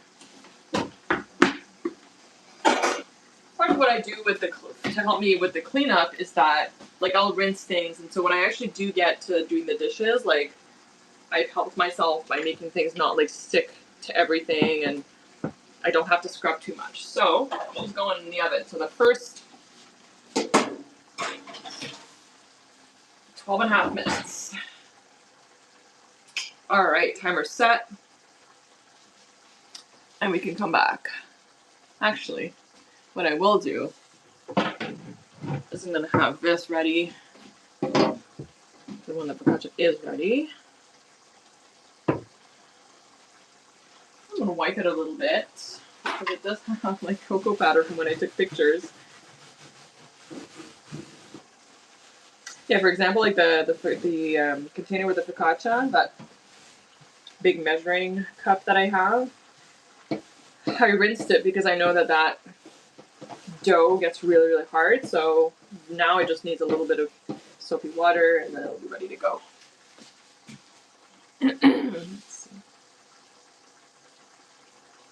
I agree, Sandy. I love waking up to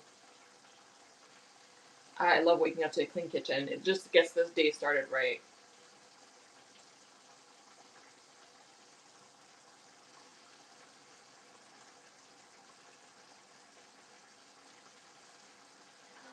You planted 60 tomato plants. The chaos. Well, everything seems to be under control right now, Trance. You never know. Oh yeah, this is reducing really nicely.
I'm going to do a little bit of research too for the lasagna, because for the lasagna, the recipe that I use has bechamel sauce.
Yeah, because I have a small sink when I do the dishes. So Nico and I are opposite in that. Like he has all the dishes in the sink, and he likes to like work in the sink and like slowly empty it.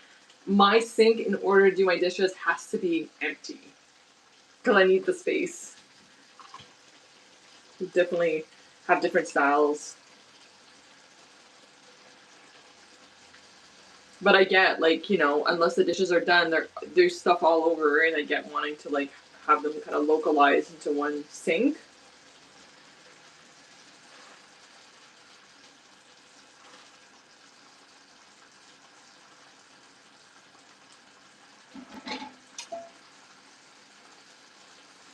Alrighty, 6 more minutes, and then we're turning the focaccia around.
I mean, I enjoy having a clean space. It's just that I need to have systems in place that allow me to clean in small spurts, or at least like keep my place clean. Because doing like a whole like deep clean, I hate. I hate cleaning my bathroom, but that's the thing. I like a clean bathroom. I like a clean apartment, but keeping it clean is really difficult. I was saying that to my friend this morning. It feels like a full-time job. Having a clean space, going to the gym, working out, exercising, eating well. It just, it's not enough hours in the day. So you have to like just have a little like, now I bought like a scrubby brush to keep in the shower, but my bathtub, the glaze keeps chipping off. So it's like, well, how am I supposed to scrub it if, yeah.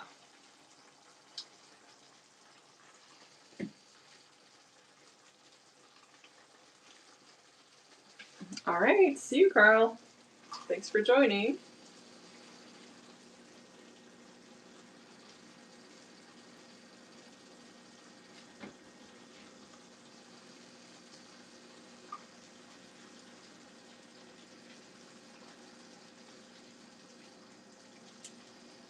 See this, because it's like wider, the liquid, there's more kind of area for the liquid to evaporate, so it's going a lot faster in this one. Not bad, not bad. We've got time.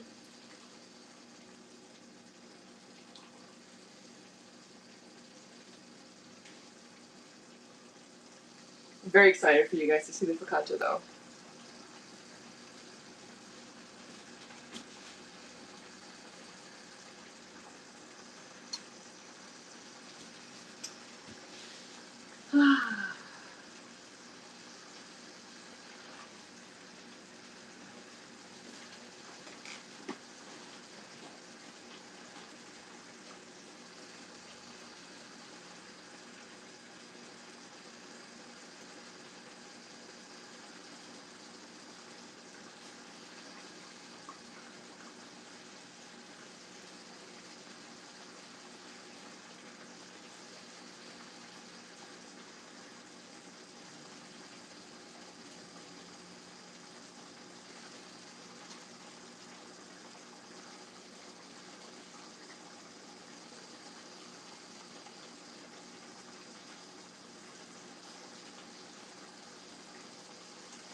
Alright. I'm gonna freeze a lot of it, and I'm having Nico over for dinner, and maybe my friend if she's up for it. But this freezes really well.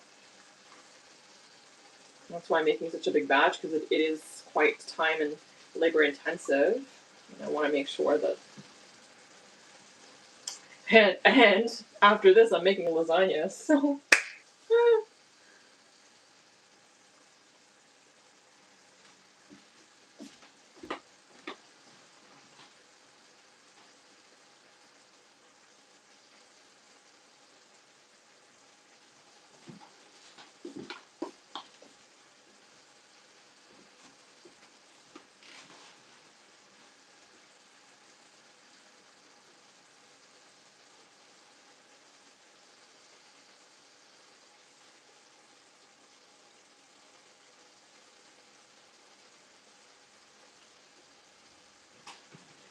Alrighty, 3 seconds. I'm gonna turn focaccia around. Alright, in another 12 minutes, 12 and a half minutes. There we go. Beautiful. So I will start grating. Do I have any pets? I do not have any pets. It's not that I'm against them, it's that at this point in my life, I don't know where I'm going to be, 5 years from now, and I want to make sure that I'm in a more, stable place in my life before I embark in that, because I know a lot of places don't allow pets, and, I would never want to have to give my pet away, and also financially, so I'm waiting for a little bit more stability. I know, if it's a priority, you can make it work, but my priority is to give whatever pet I have, whether it's a cat or a dog, the best, most enjoyable life, and to spoil it. So, especially a dog. I mean, I do live in front of the park, but I'm not always working from home, so that's not fair. Maybe a cat, sure, but sometimes I want to travel, and I don't really have the money for a sitter, so I would love a basset hound, maybe a little fat cat. I love fat cats. Maybe a little bird, a little bunny. I don't know. But at this point in my life, it's not where I'm at.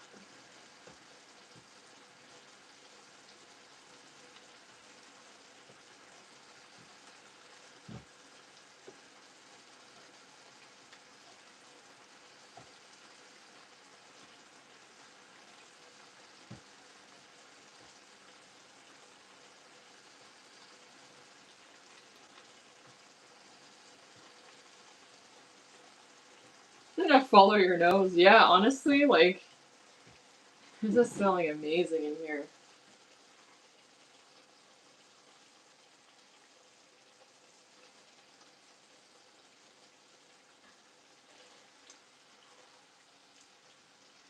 See, this one there's almost no liquid left. I'm gonna turn it down a little bit.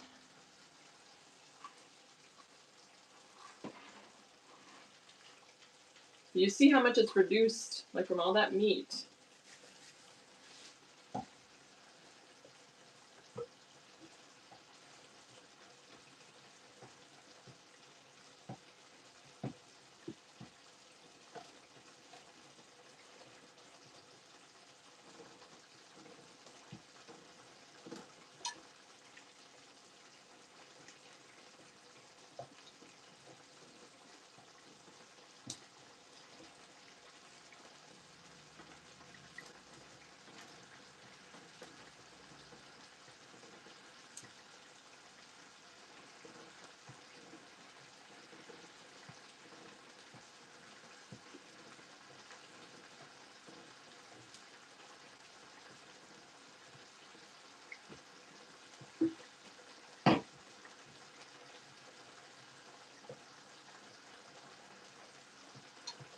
I did have a candle lit, but it's kind of getting in the way.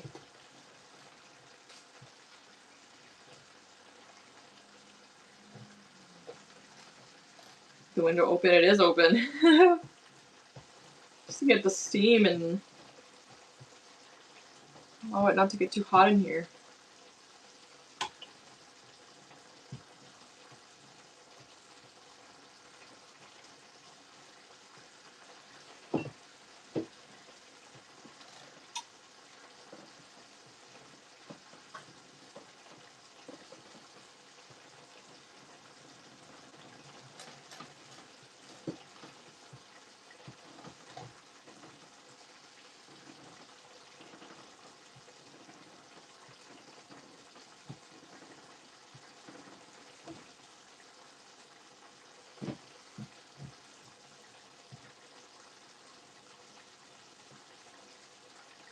What's your favorite incense, like, scent or essential oil? Like, what kind of scents do you guys like? Do you have one of those diffusers? Or do you have, like, you burn it, or you have the ones with the little stick in the oil? I actually have fresh eucalyptus in my bathroom right now, and it smells amazing.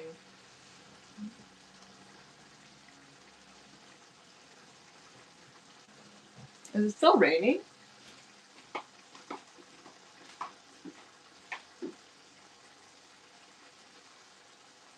It is. What an ugly day. Like, I hate days like this where it's like raining the entire day. It rained a little bit in the morning, but like, give me some sun in the afternoon. I'm gonna move this because when the crunch is ready, it's gotta come out. 7 minutes left.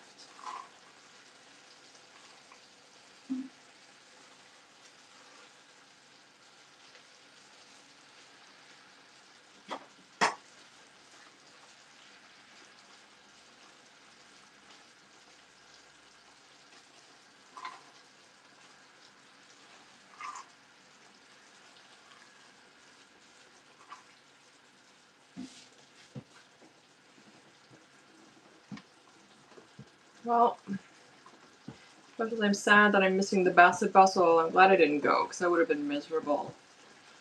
All the dogs just, unfortunately, they just have this big kind of like space indoors where they don't get to run around. It's really hard to like, normally what I like to do is just sit there and have them come, because they can't really let them loose necessarily in that indoor space.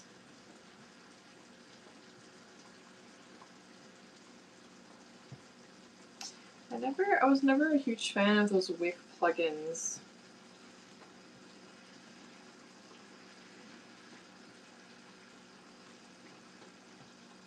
I do like the smell of fresh laundry. I think there's some maybe plugins or air fresheners and things like that that smell like that, but I'm not a huge fan of using too many. Even the candles burning inside is not super great to be breathing in.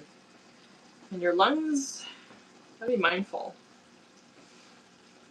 I do live next to like a pretty high traffic area, so that's not great for particulates, but yeah. And I think that's something that a lot of people are talking about with the gas stoves as well. They're not really good for you unless you have really, really good ventilation.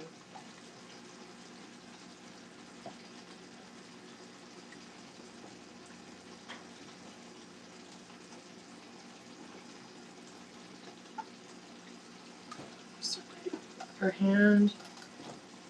Ah!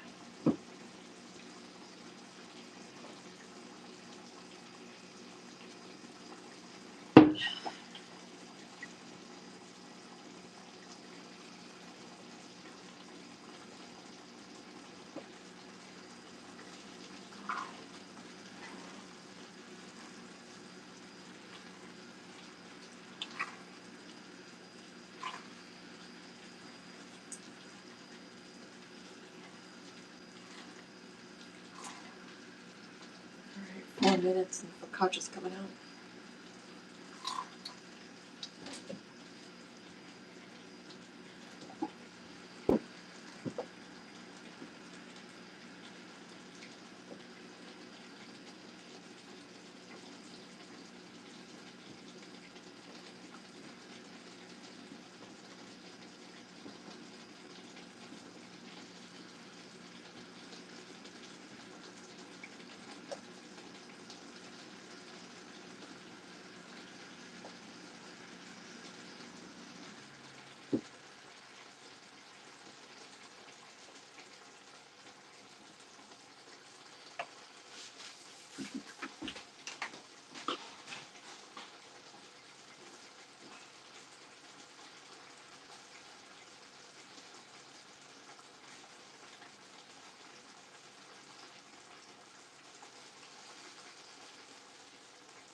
This decent amount to start.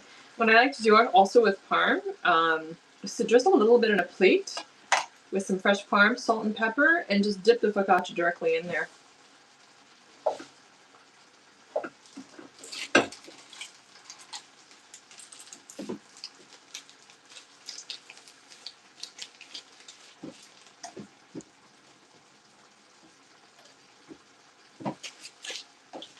What's really interesting is when you go on a vacation or a trip or something, or you're away from your home for a while and you come back, and I think that's like one of the only times you're able to really smell what your place smells like, because everyone's space will smell, you know, a combination of, you know, the laundry, the cleaning products that they use, maybe perfumes, all kinds of different things.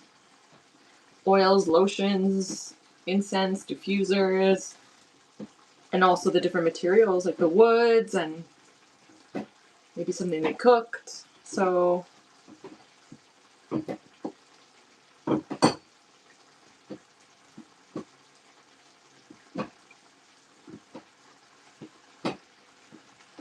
always find that's interesting.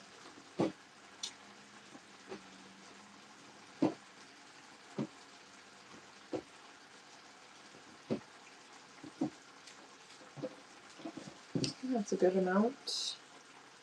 Yes.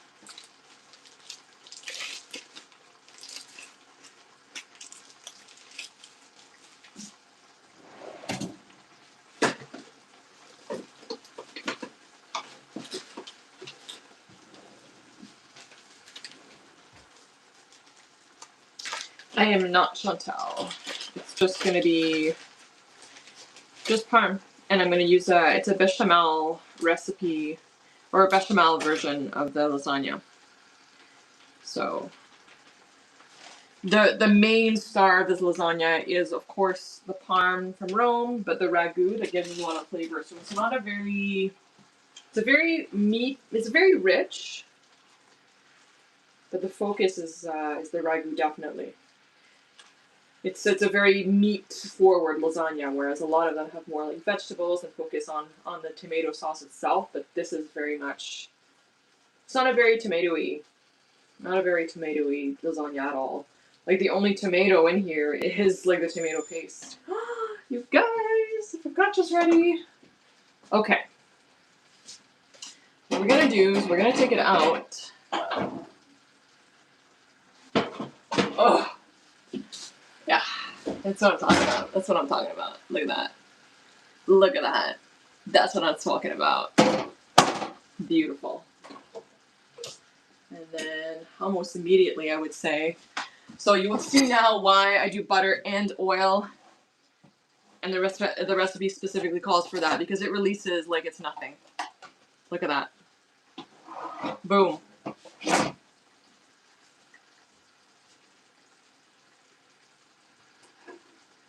Here for now. I don't know where to put this because it's really hot. So I shall put it. I'm gonna put this over here.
So yes, the lasagna recipe that I'm using is I just asked Nico for it. He just sent it to me.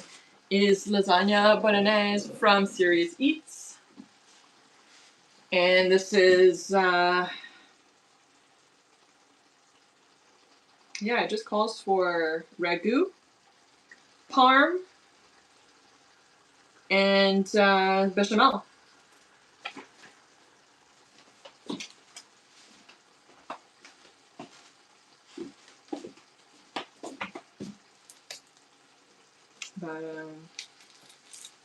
But look at the crisp.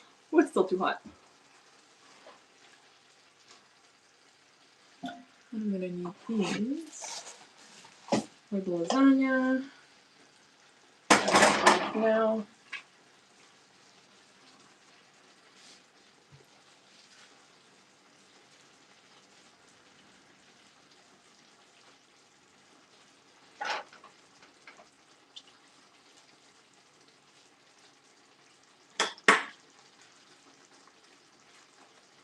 So this one's pretty much done, and this one still has a lot of liquid. So probably this one's gonna be maybe a little bit better because it took a longer time to cook. I mean, this was a really, you know what? This was a really good way to experiment with different Dutch ovens. This is the Le Creuset, and this is like, let me see what company it is. MasterChef. This is a MasterChef one, and somehow this shape allowed me to get the meat a lot more fine as well. Very interesting. But we did everything the same.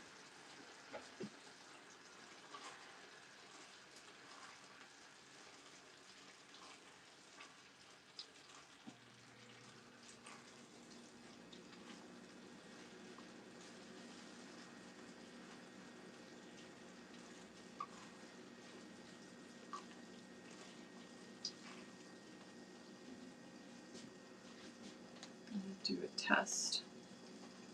It's focaccia. I mean, oh, look at it. I don't know if you can see it steaming.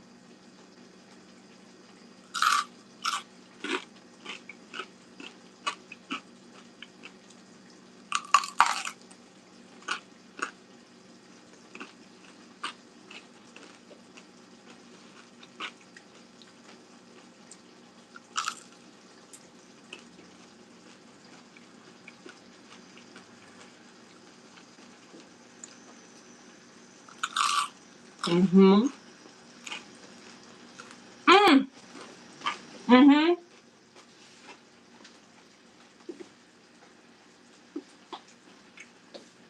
Wow. Stellar.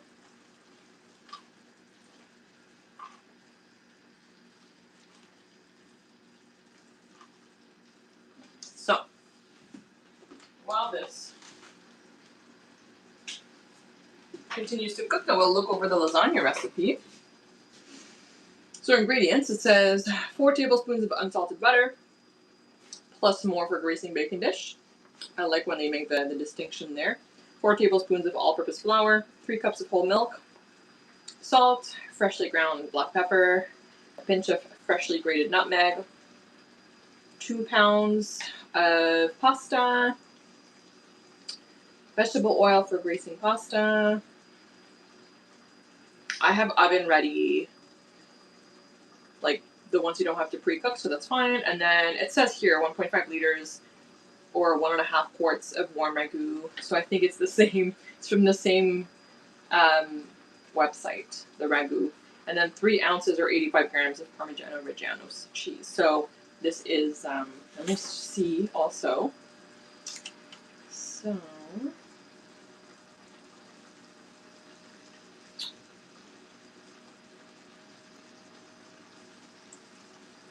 blah, blah. So it starts with Ragu, then noodles. Oh, and then it says another layer of Ragu, bechamel over the Ragu, then parm. Okay. I have to write that down. Hold on.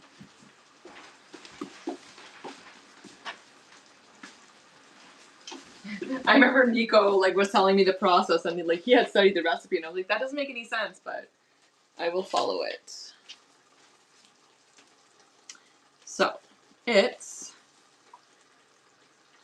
ragu, 2, pasta, 3, right?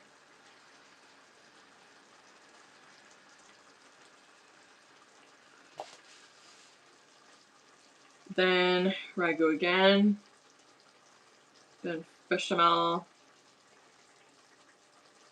and parm, 5,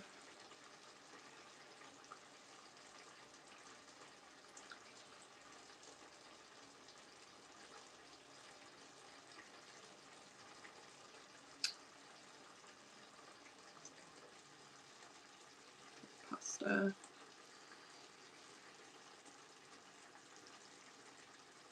bechamel.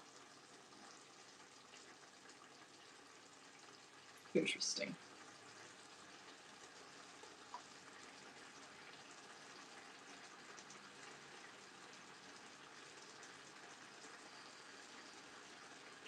And because we have time,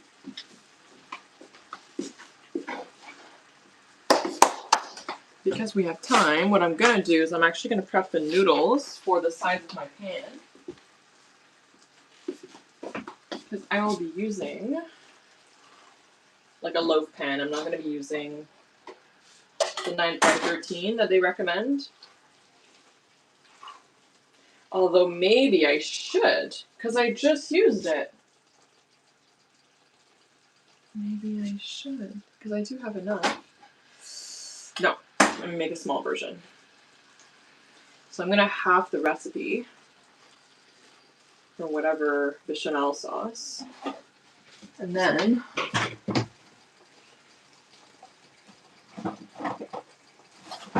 alrighty. And maybe one day I'll make the pasta from scratch too.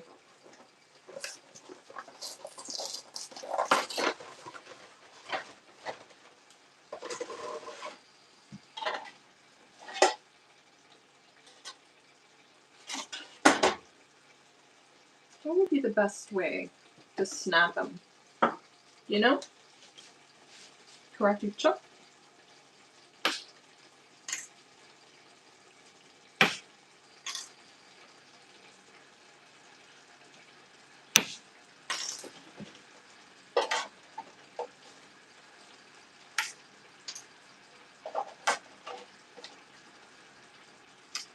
I think this is a better way.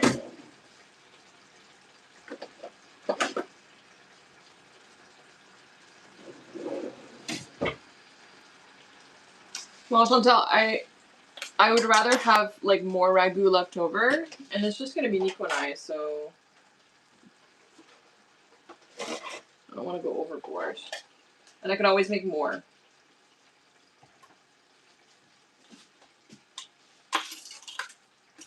Oh dear. These fit. Yes. And then the pan does get a little bit bigger, so.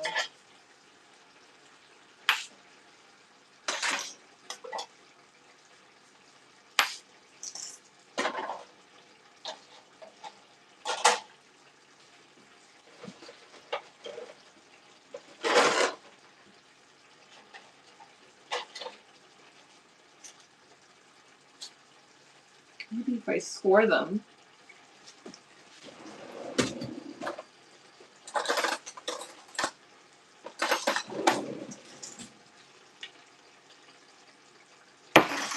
Yeah, that didn't work out. Nope.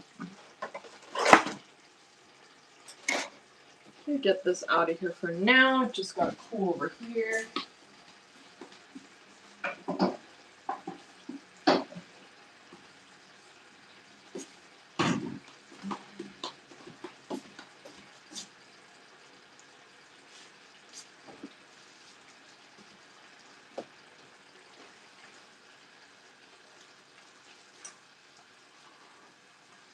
Yeah, I think I've used like just regular noodles before and just put them straight in the oven and not cook them first. And that's worked out. But this time I was like, well, why not? Why not?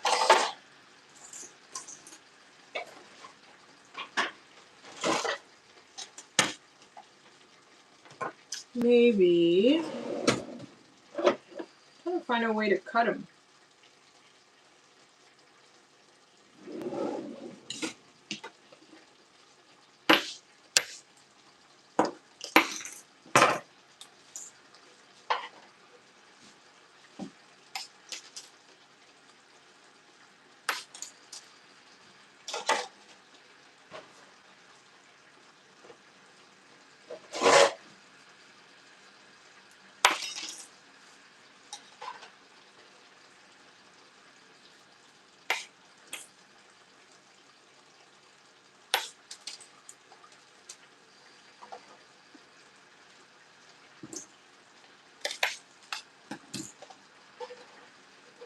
A little bit higher up.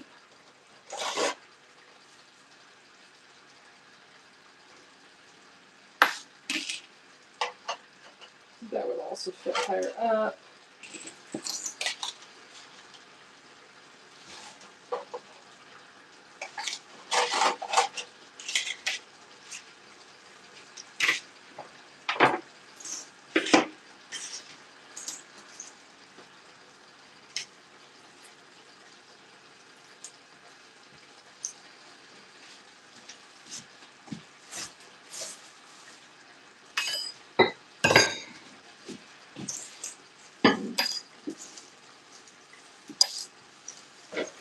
All right.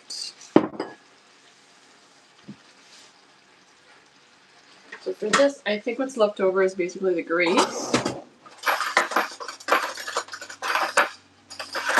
Try to spoon it out as best I can.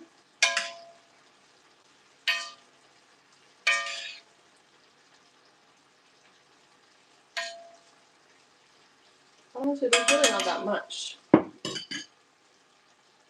Yeah, I tried that, Chantel. Tried both. But in the end, the best that I found was to just try to snap them where the little ridge. And that allowed for much cleaner.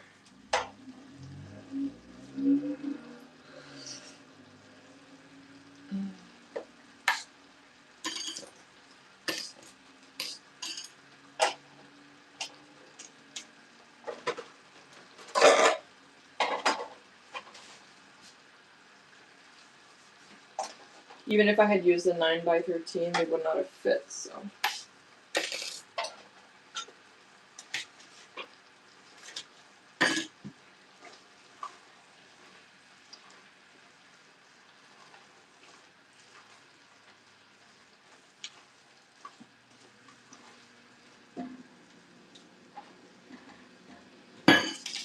Let's see what we can get out of here.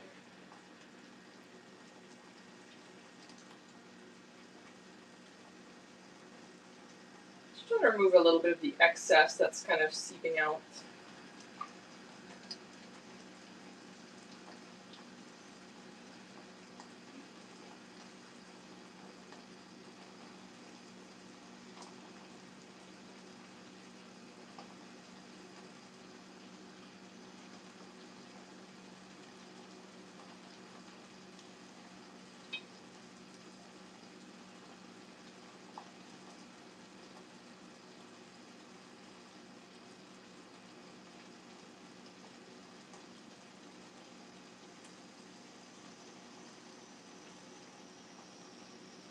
Just using a spoon and pressing. A spoon and pressing. So interesting how this one cooks so much faster than this one. But we're getting there. I think we're gonna turn it way down. I don't want it to dry out too much. Alrighty. And then the rest can just be.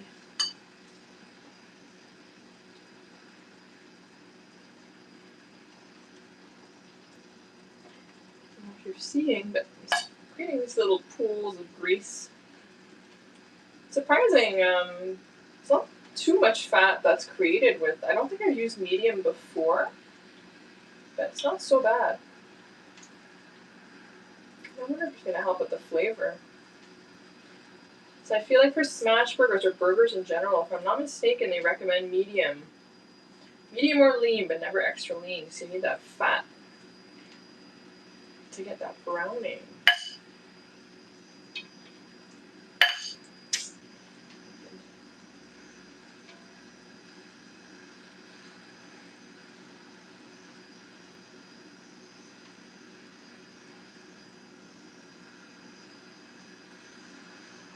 Nico swears by this website Serious Eats when he finds his recipes, and I mean, so far it's been excellent. It's really interesting. Well, I just Google a recipe and see the ones that have like the most reviews for the highest. Like if someone has 5 stars but like 10 reviews, I'm like, yeah, I need more than that. And also, I never did a taste test here, so it'll probably need more salt. Mm-hmm. Yeah.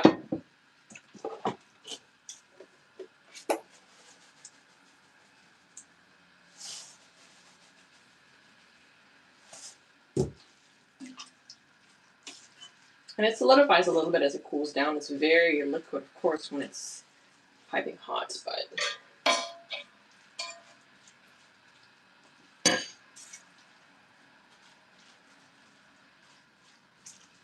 might even need more than that. We'll see.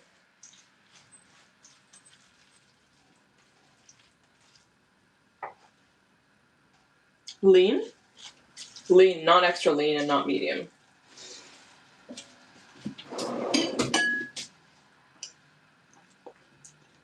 No, that's better. Mm-hmm. That's better. Oh, this one. We mix it.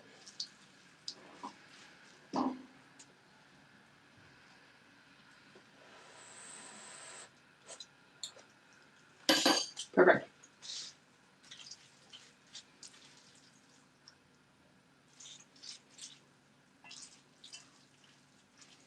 Okay, I'm gonna let this one do its thing over here. Now let me see.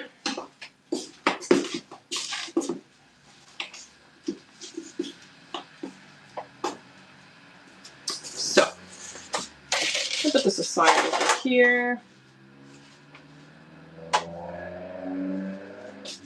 Over here.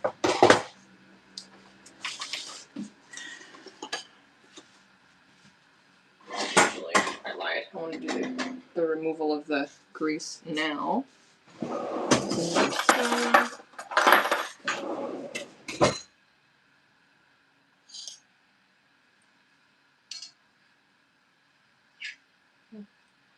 It's easier off the edge.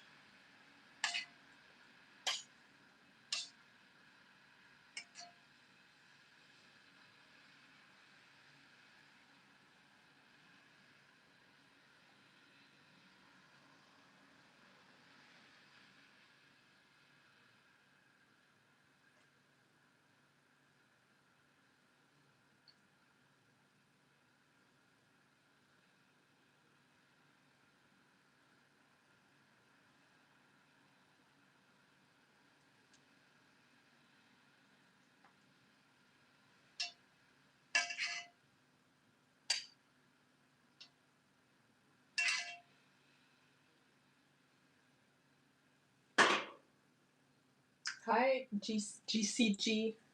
No, GCC? There we go, GCC.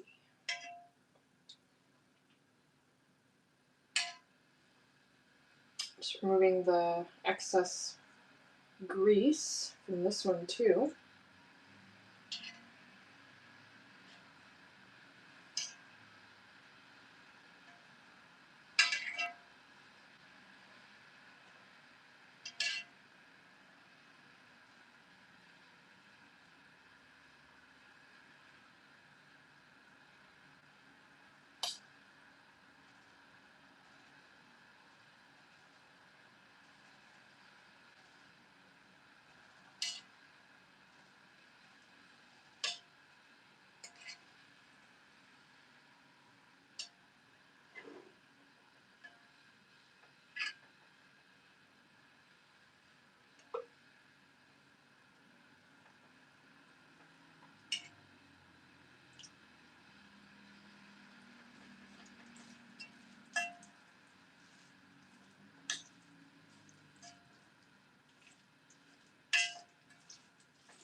I'll let it sit a little bit. It'll come up. Actually, what I'm going to do is I'm going to squish it down. Or maybe I'll create a little pool on the side to encourage the grease to go there. Seems to be.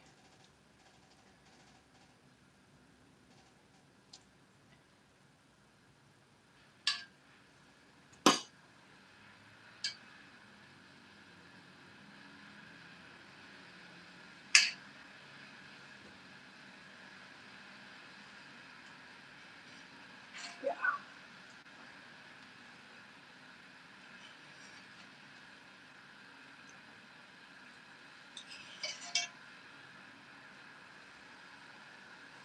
Okay. That's enough for now. And then I want to make sure that I test this out before I put it in, because if it's not good, it's good. So the last phase is heavy cream. I'll just mix it in there. But hold on. I'm actually going to see if I can just...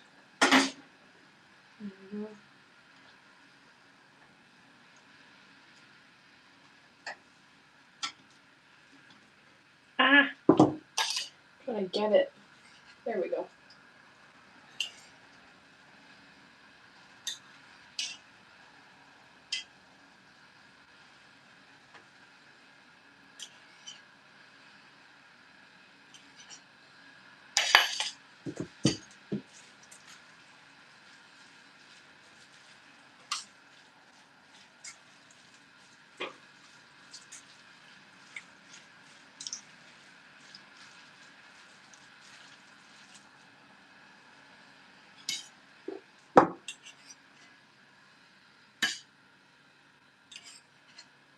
It's a very calm part of the stream here, just gently removing the excess fat.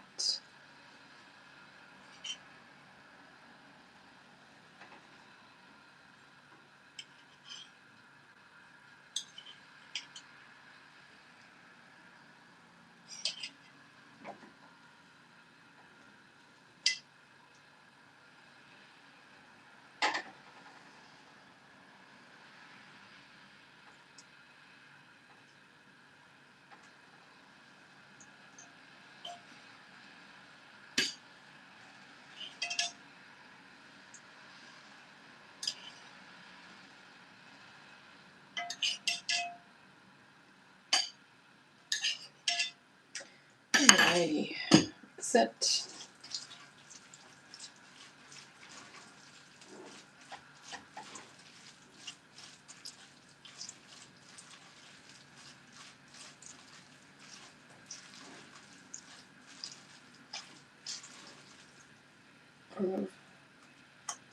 Bay leaf. Where's the bay leaf in this one? There it is. Okay. Alright. Focaccia's done, ragu's done, lasagna time. So, 375. Again, my oven is way hot, so I'll do 350. And we're gonna make the bechamel.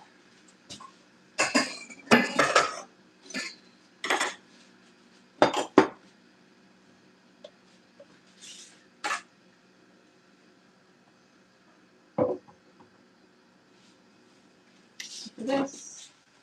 I need milk, butter,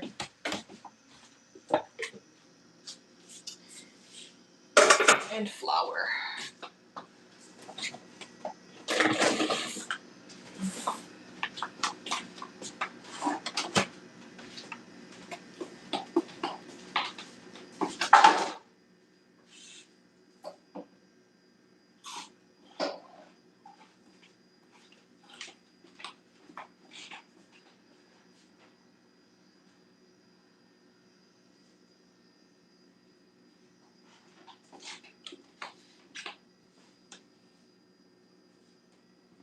Great. So, we're doing half. So 2 tablespoons. Okay, so equal parts butter and flour.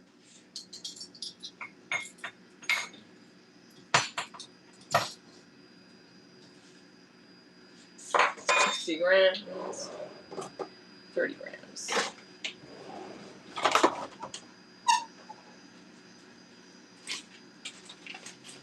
I'm gonna weigh it because it's such a small amount, and I think it's important to have the right ratio because otherwise, Swaths is not gonna swaths right.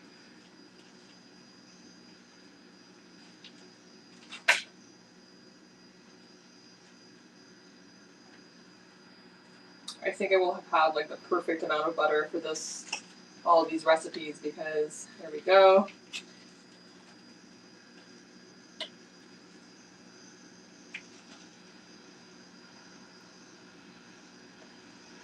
Okay, 30 grams of butter.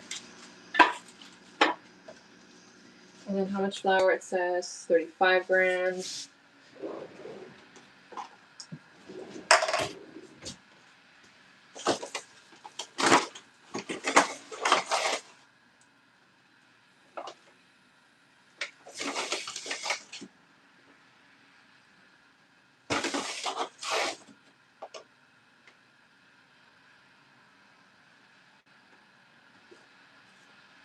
But 35, but we need half of that. So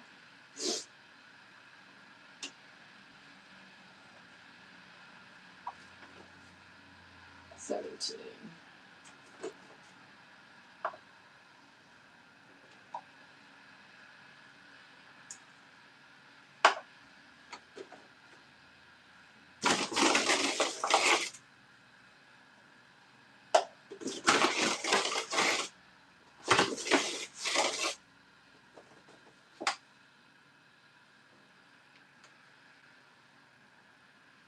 Okay.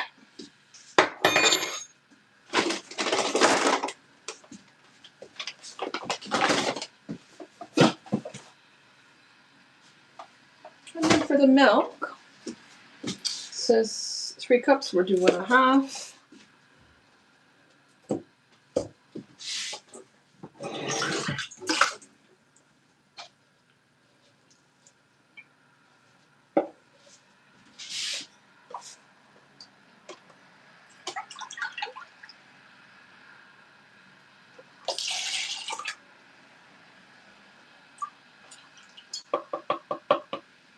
Bit more. Thankfully, I got some more milk. Thankfully, knowing.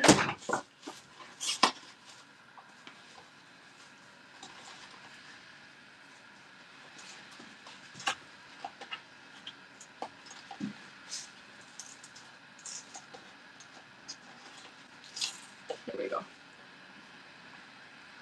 So this is the bechamel sauce.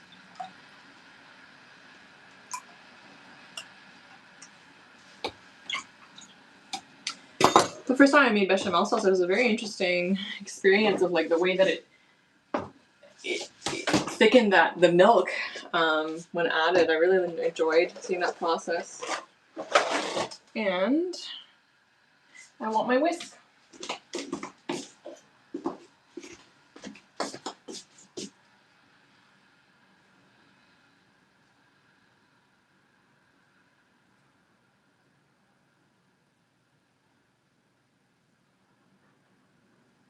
Here we go. I don't want it to be too hot. Do medium.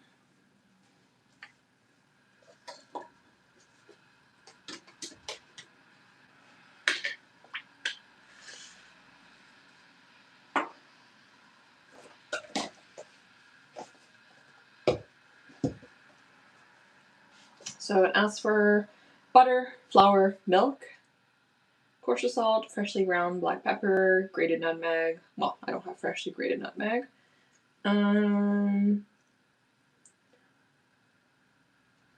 That's it.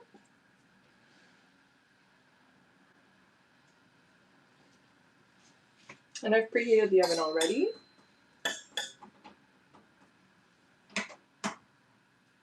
I don't need my timer anymore.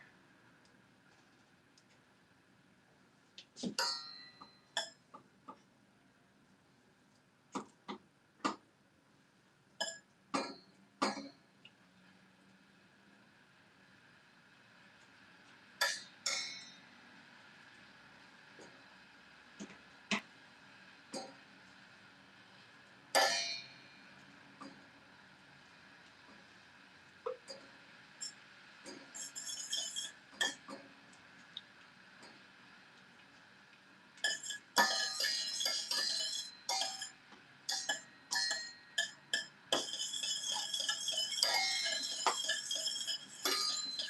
bechamel, and then right away we'll be able to assemble the lasagna, but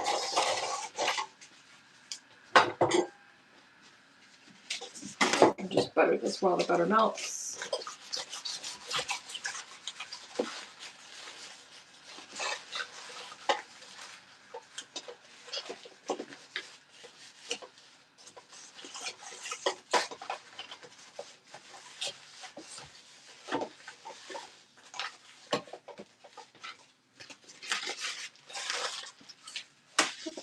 All right, butter has melted.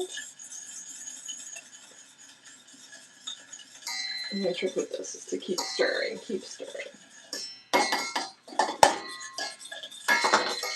does until the flour cooks.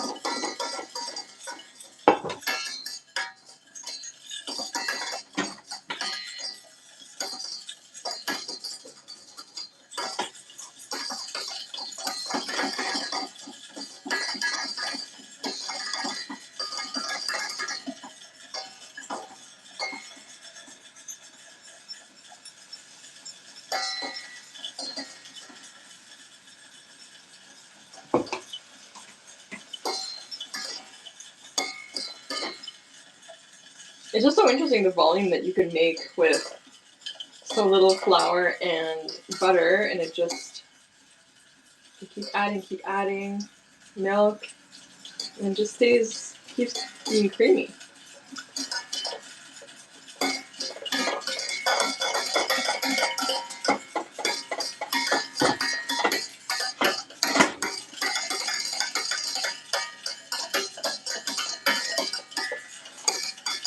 Yes, that's how I feel. I've been cooking for how long? 186 minutes.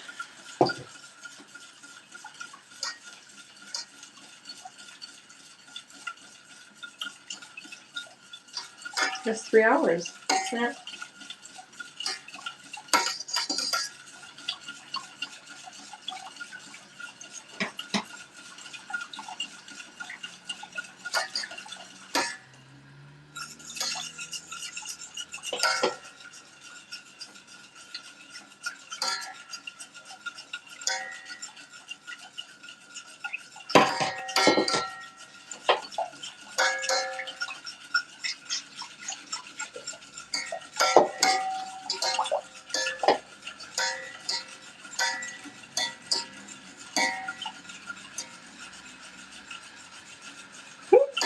You're still here? Are you doing anything else, Alex? Like, are you doing some chores or?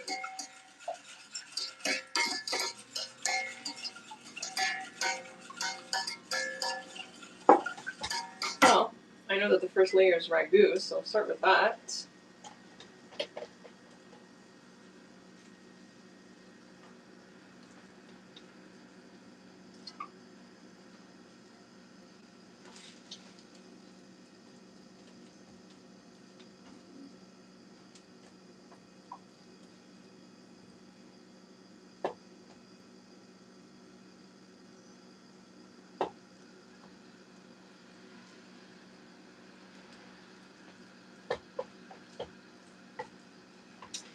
Alrighty. Whoop, a little bit more.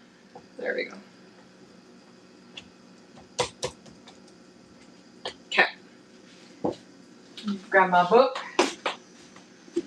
Okay. For the first layer, it says Ragu, then pasta.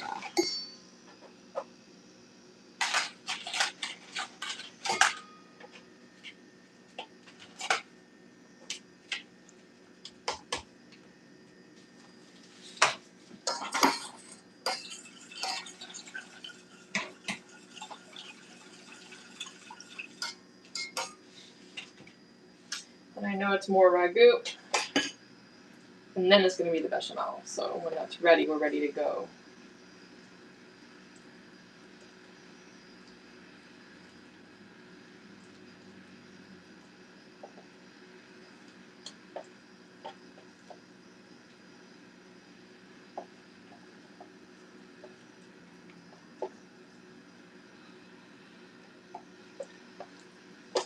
All right.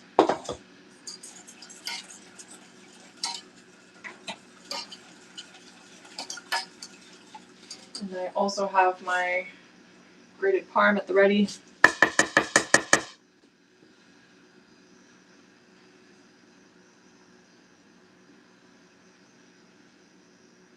Okay. Well, good luck, Chantel.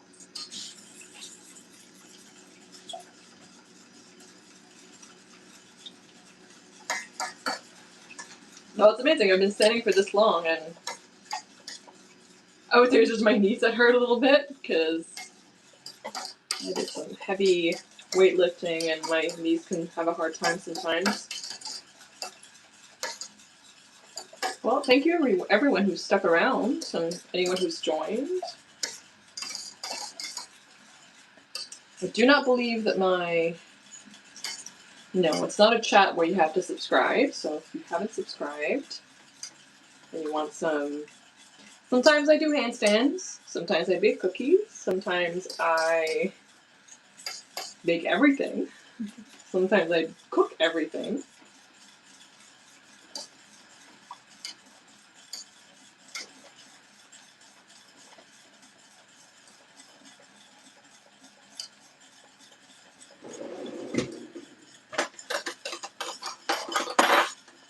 Please consider subscribing, liking and sharing.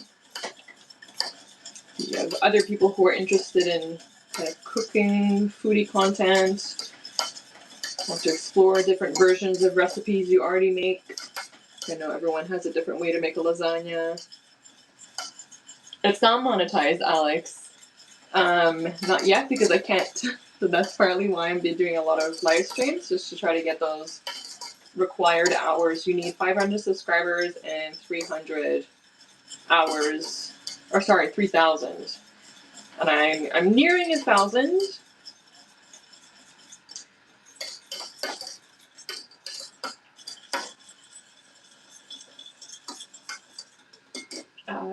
As it says, tiny little bit of nutmeg. Like that. Some pepper. Some salt. There it is. There it is, getting thicker.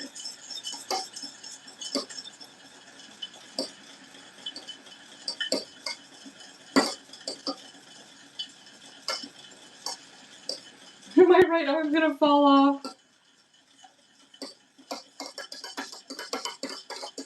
It smells really delicious, Carl.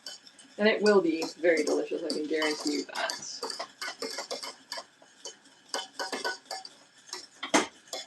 I think I gotta whisk it with my wrist more.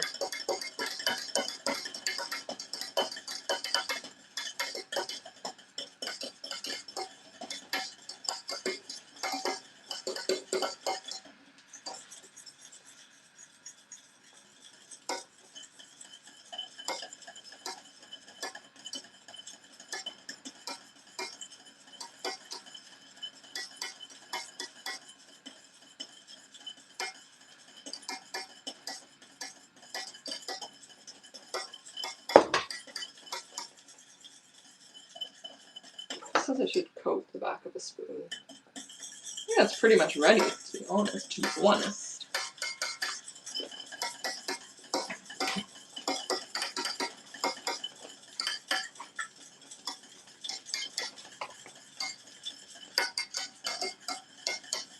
Yeah, thick enough to coat the back of a wooden spoon. So 3 minutes. I mean, we're there. We're there for sure. I'm gonna just take it off of the very high heat here. And here we go. Next layer going into the lasagna. move this and actually soak it right away.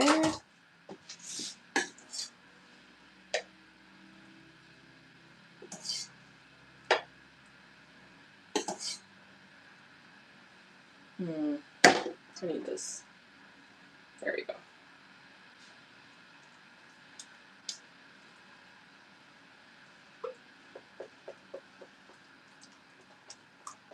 Oh, very interesting version of a lasagna. I know there's like veggie lasagnas. I know one of my friend's moms made a really excellent veggie lasagna. Lots of eggplant and zucchini and spinach, and it was really, really delicious. All right. This, and then we go ahead with the parm.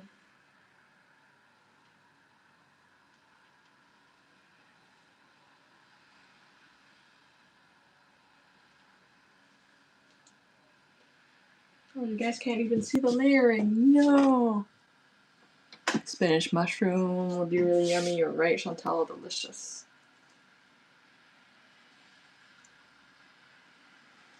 Okay. So, right, so parm pasta.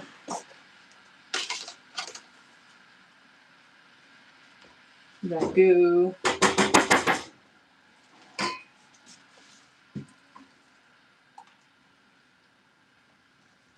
Basically, this small lasagna takes, I suppose it takes like about half the ragu that I made.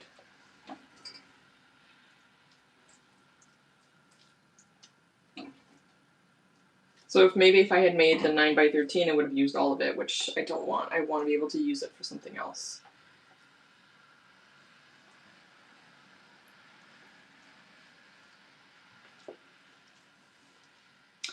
And then time for the bechamel.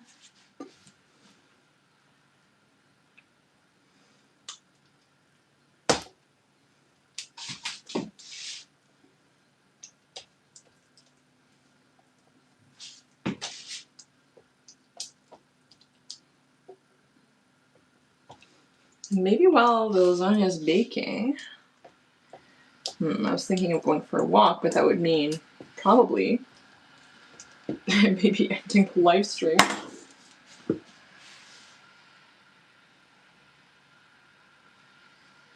Yes. Yeah, sometimes I ask Nico if he's Garfield because he's a little bit ginger and he loves lasagna.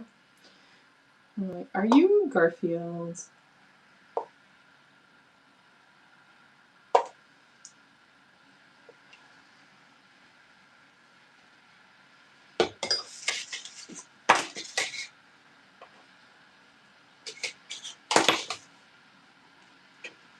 I feel as though this might be the last layer.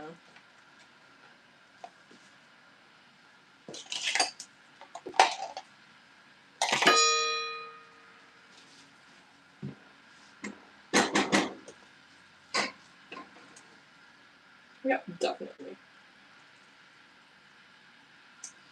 Let me see here though, because the last layer.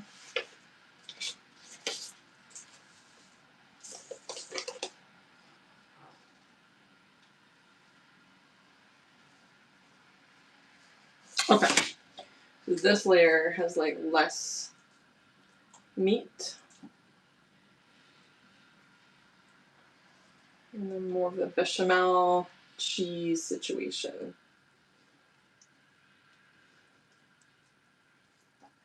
Okay.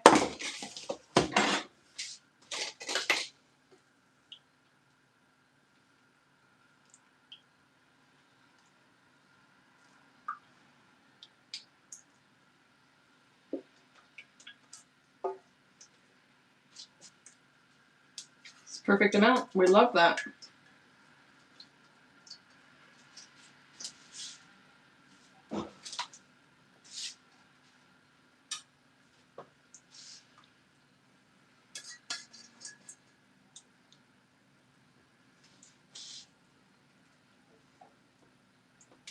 This is basically like a Ken walking live stream, because sometimes, you know, he does 3.5 hours, but out of this, I've made a ragu, a focaccia, and a lasagna.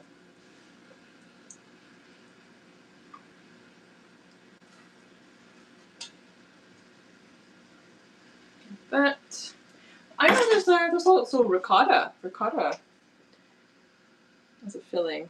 That's like, I would say the type of lasagna that I'm most familiar with. And would you look at that? We need some more cheese. Well, no complaining from me.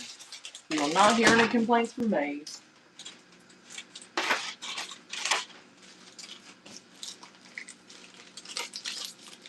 Yeah, this is gonna be good for sure. Nico has had a very long, very exhausting, like he is dead. He's had 3 like evening night shift in a row. He's been going to a lot of different like training and appointments and while looking for other jobs, so this will do him some good, some nice comfort food.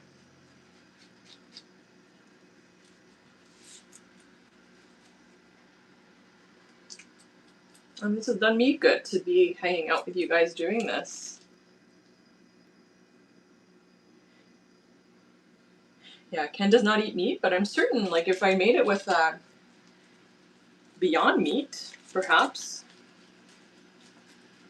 Well, Ken has been very supportive of, like, me starting a channel. He kept telling me to do it.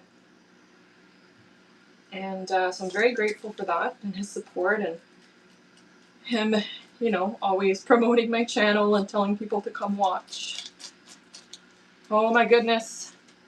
Alrighty, so I believe the first part of the baking process involves foil, so that at the end you can kind of, alright.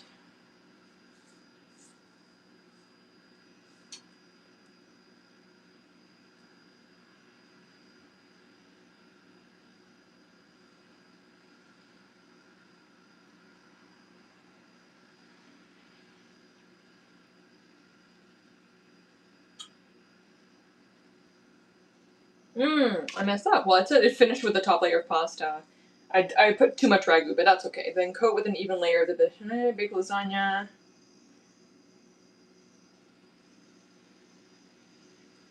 Oh, interesting. Okay, bake lasagna into bubbling and brown on top. And you know what? Instead of like double panning with the same pan, the same type of pan anyway, I'm gonna double pan with a cookie sheet underneath because if any of the cheese does end up like bubbling over, but it doesn't say to bake it with foil, so very interesting. Maybe it's a different, depends on the type of cheese.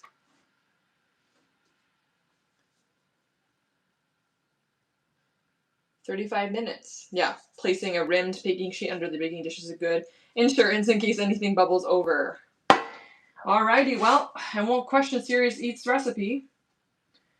And 35 minutes. Let me see here.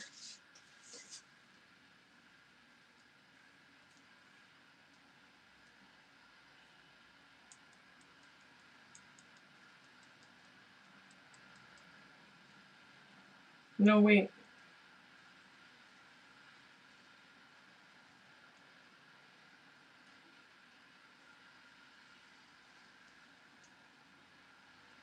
$35.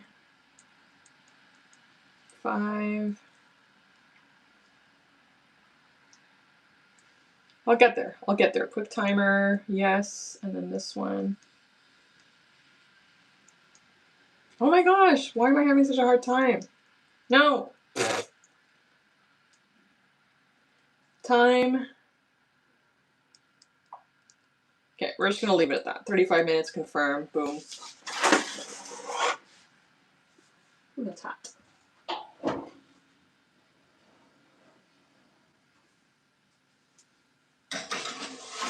Okay, off you go. 35 minutes.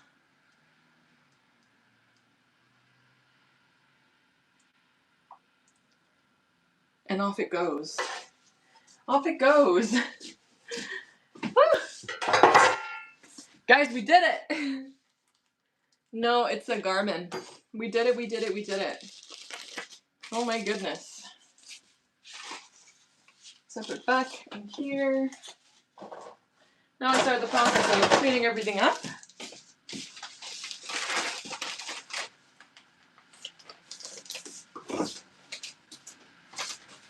Wedges. Now we can put the ragu away as well. We love that. I'm gonna actually use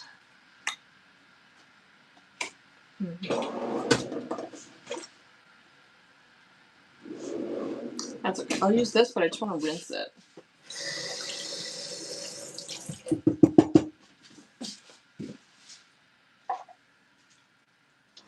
So that's good. I have a decent amount left. I think the next time, so what I might do, if I use it for nachos, is I'll actually add some chili powder a little bit.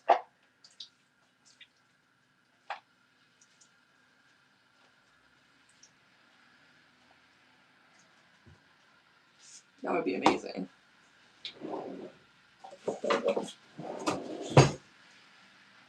So I guess if I do the full recipe, it actually makes 4 of these containers, because I ended up using pretty much all of like half of for the lasagna.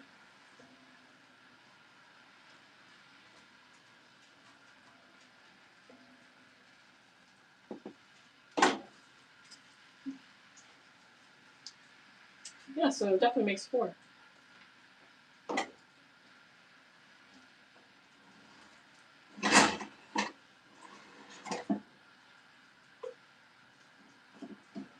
I was like, what is that noise? And I'm hearing the lasagna start to bubble up a little bit. That's amazing.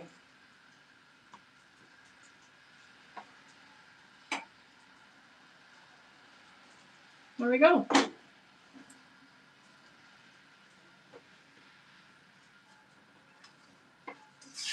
And I really enjoyed using my Le Creuset for this as well. Gorgeous. This can go.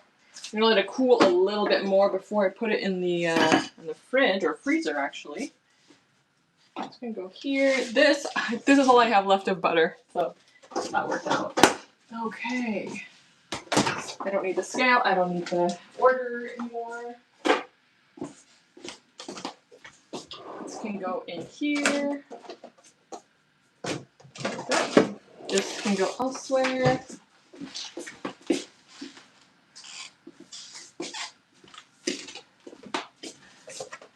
Oh, the milk. Okay.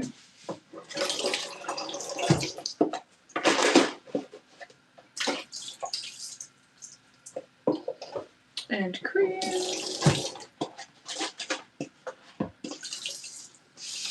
Okay. Go in here. In here.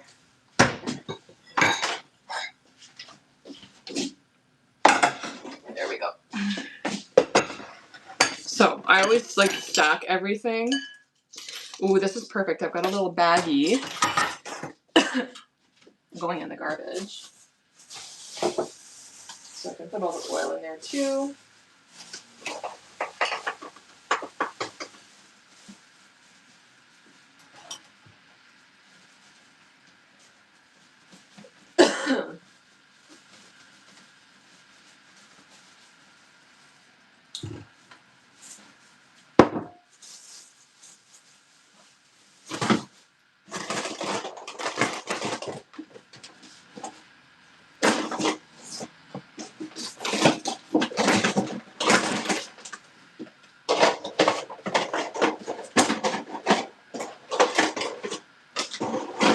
Pasta.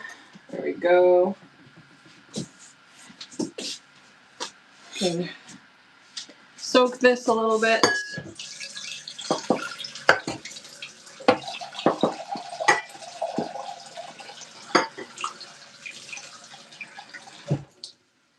Yeah, that's going to be a cleanup operation for sure. I can start with though, just bringing you guys back over there.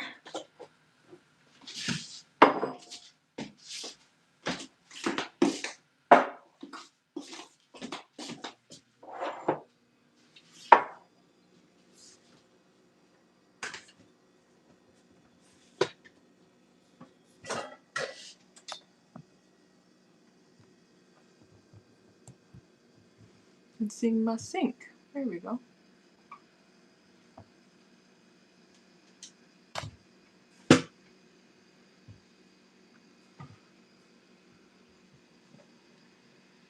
Okay. And start clearing things a little bit.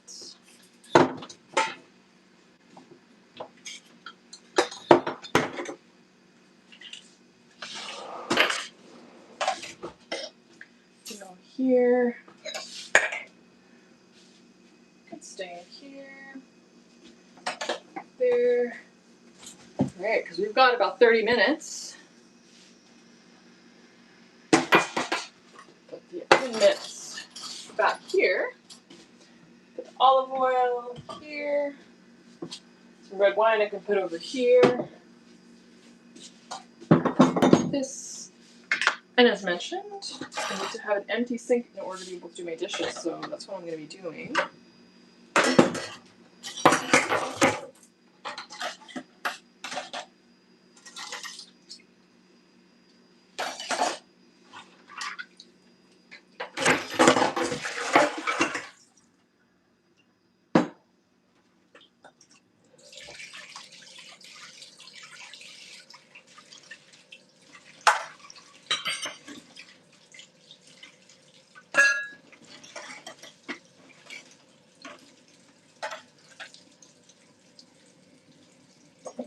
I feel like me doing dishes on stream would be like the opposite of ASMR, where it's like...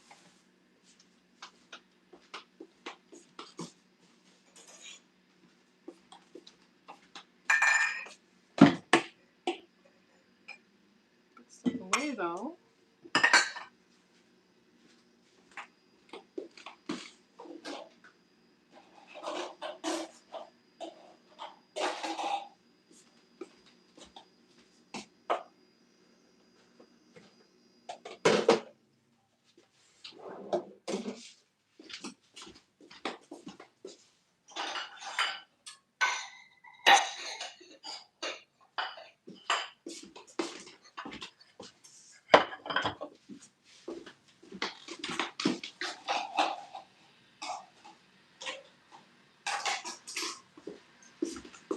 There we go.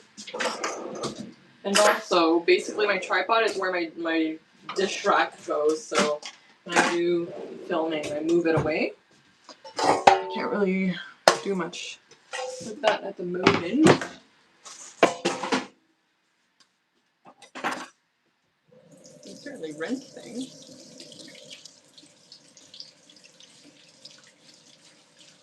Hello, Yvonne. It's not so bad. It's not so bad. It's done really quickly. And I appreciate that it's a task that's like, it's done and it's done, and you feel so much better about it, and it doesn't take a long time.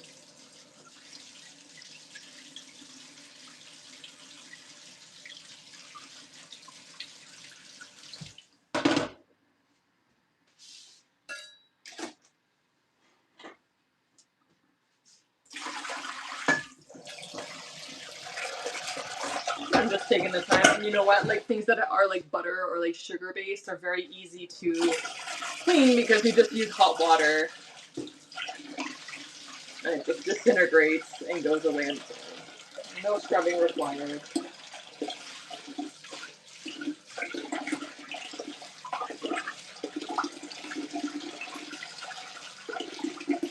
Hi, Yvonne. Well, thank you so much for joining. Sorry, I just saw your message. I'm doing really well. I was able to do a lot of apartment cleaning this morning, so I'm pleased, very pleased. Like I'm getting things back in order, and I've also been able to enjoy a lot of my weekends. We're good. We're doing great.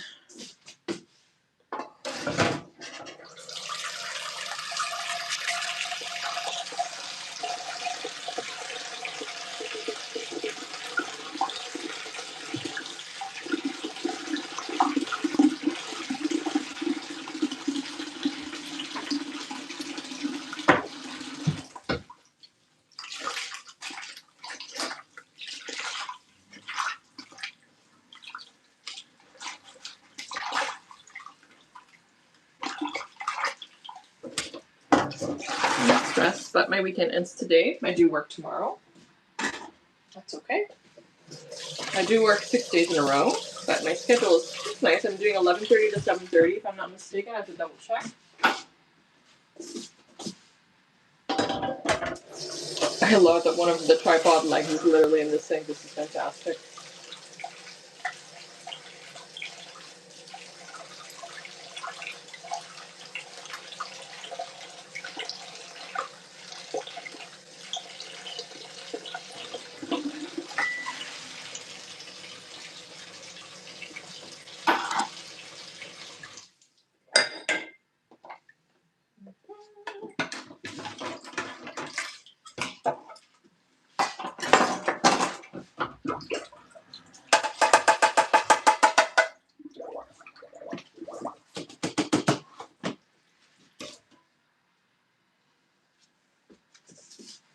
But maybe what I'm gonna do, let me do this. Let me take you guys. Actually, do I want to do that yet? Yeah, this is what I'm gonna do.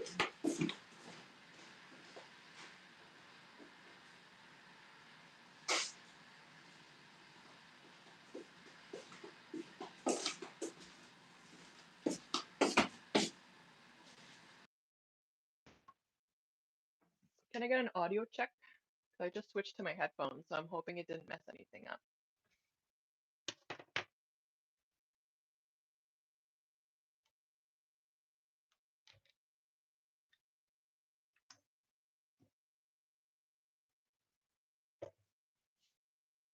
We're doing a little bit of chaos. You're seeing my beautiful under my cupboard.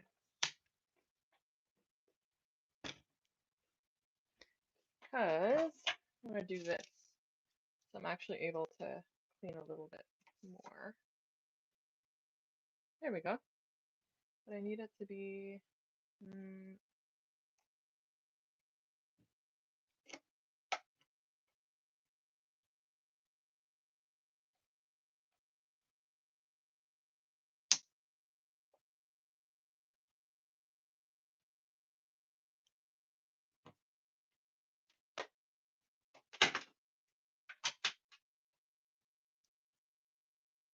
there we go.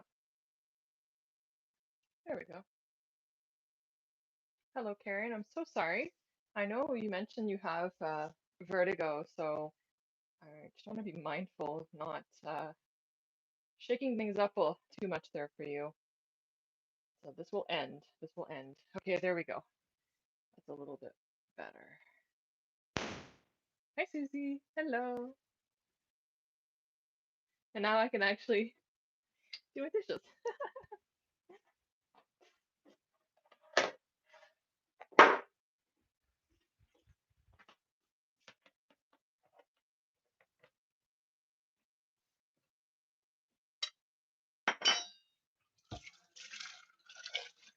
Please let me know if like how the audio is with the dishes, okay? If it's really annoying, then I'll stop.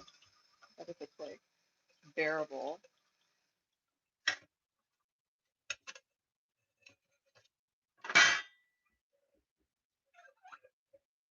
I'll try not to like bang things too much around.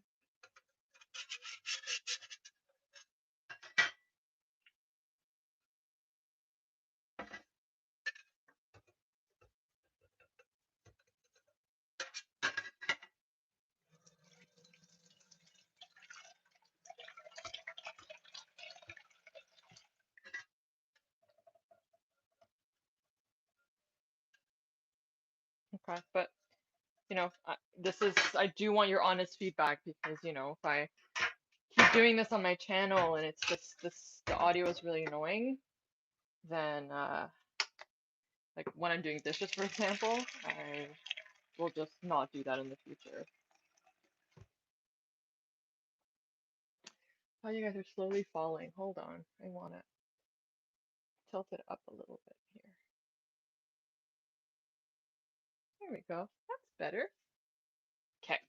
If that changes, you guys let me know because I care about my viewers and your ears, especially if you're in headphones and all you hear is like bing bang bada bing bing bing all the time. Oh my gosh, just like that. Wow. I'm fired.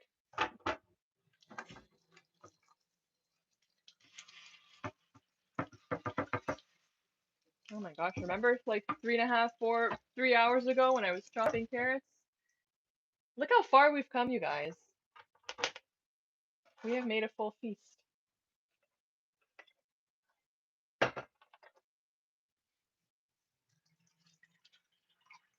Okay, Karen.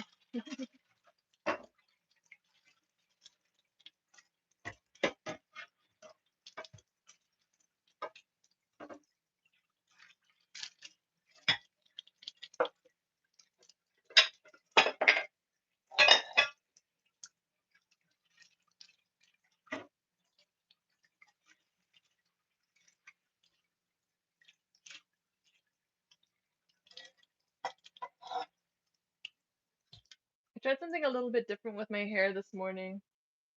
It seems to have really worked, at least to get like the waves.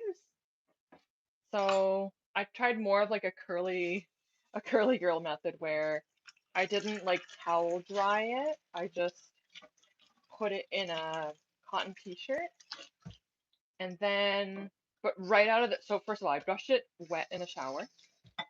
Then right out of the shower, I put leave-in conditioner or like a something that my stylist gave me. Then I put it in a like a cotton t-shirt, just wrapped it up, scrunched it a little bit before putting it in so it wouldn't be like dripping. And then when I took it out, I put like some like serum or oil and I scrunched it and that was it. So seems to have really done a nice job. It still is a little bit frizzy, but that might just be, par for the course for bleaching your hair, of course. But maybe I'll add a little bit of oil, but that seems to have been working well for me. So I'm enjoying it. Thank you. I'm not naturally blonde. I mean, when I was a kid, I was blonde, but my natural hair is this. You see? Like a medium brown, I would say.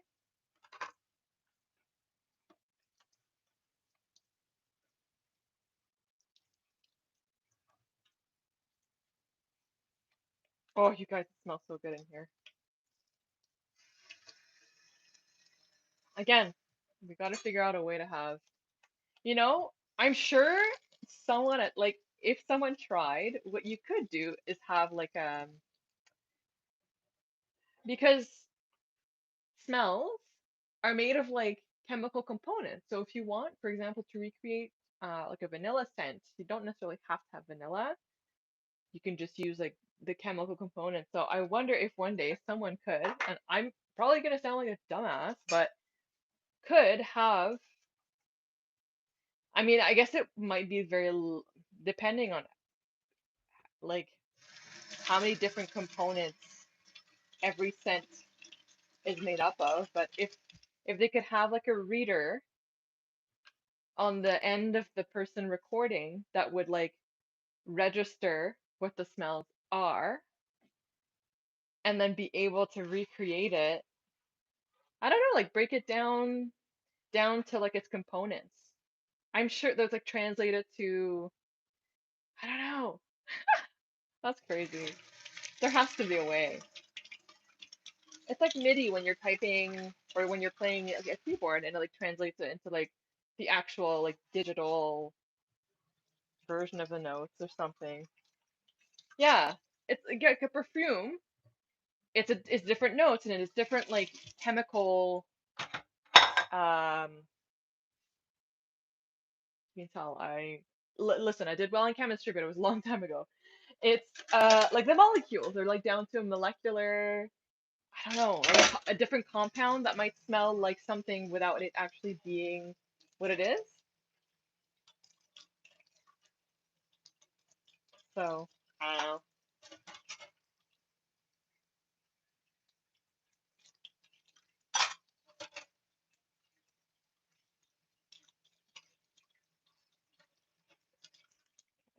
I'm making my water way too hot. The thing with having water really hot is that your stuff dries really quickly, but also not super comfortable on the hands.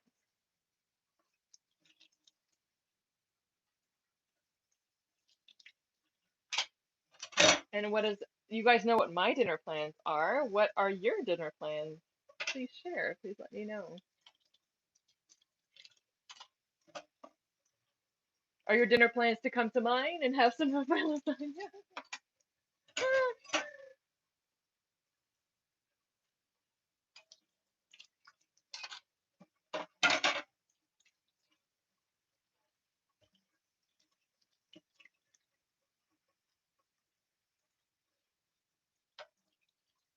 How much time? Okay, 14 minutes. Oh, FN Anderson. I mean, that's top tier. That's top tier. That's classic. I feel like I have a box of Kraft dinner. I just Have not gotten around to using it. Wooden spoon like this. And you know what? I'm gonna actually rewatch this later and see what this sounds like, me doing the dishes.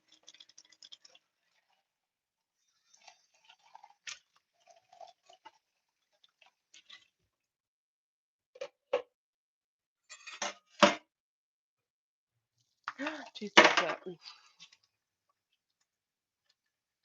The cheese in Argentina was like very fatty and flavorful, like very milky.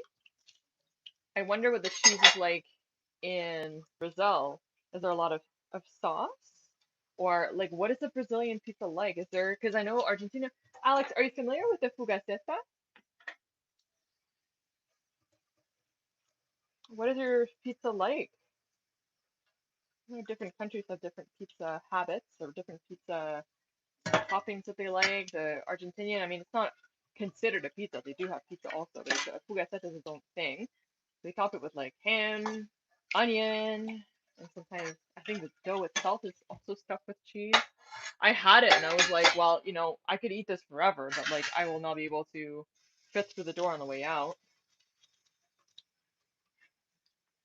I was actually curious. I was like, well, the diet of like going out at restaurants and what's available and what the cuisine is obviously different than what people eat every day at their in their homes. But it really, it's always really interesting to see such a like just the whole capitalism thing. Like we have a million types of milk, a million types of yogurts, a million types of like bread and this and that.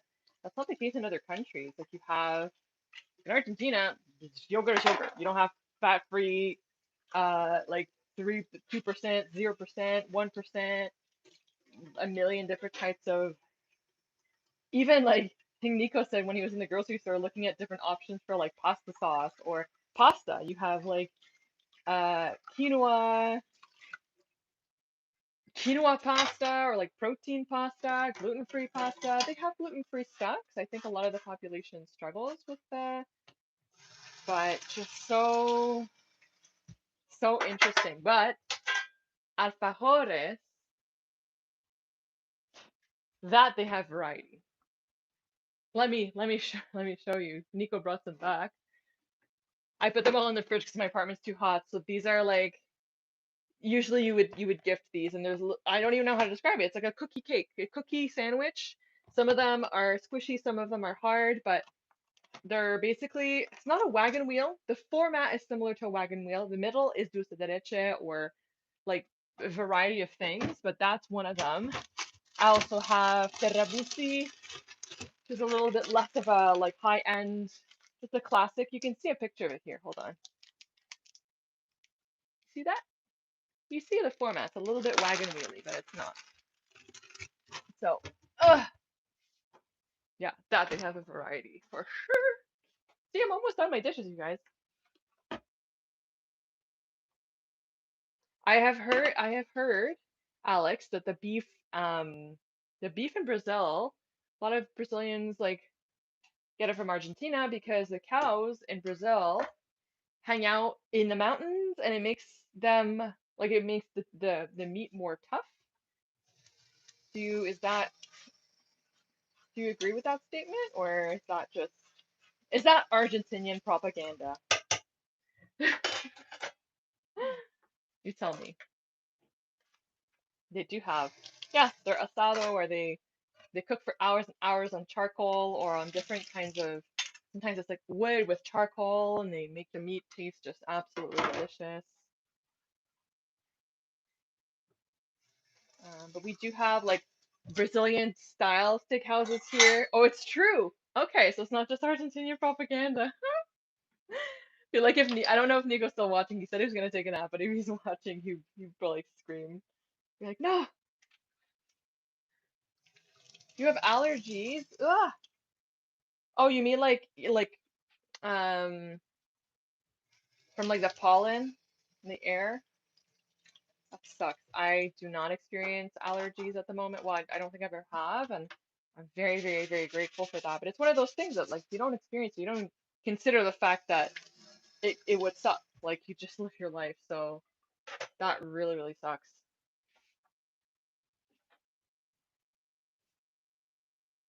Hi, Scott. Yep. Pissing rain here too. Very upsetting. Like I was hoping for like a cute rain morning and then like a nice sunny day after. Especially since it's my weekend, you know. I'd like to enjoy some nice weather, but perhaps today's the day to rest.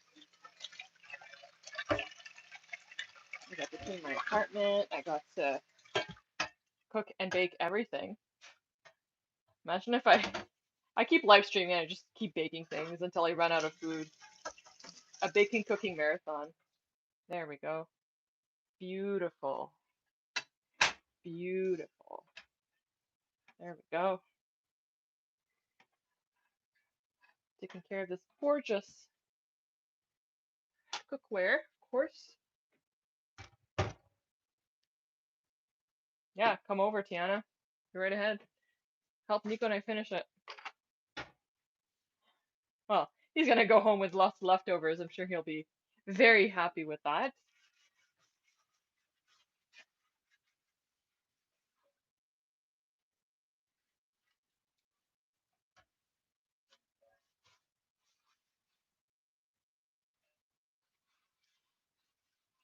Oh, okay. That makes sense, Alex. I've heard of that. But Nico's actually his mother is Brazilian or half Brazilian, so he's a quarter Brazilian.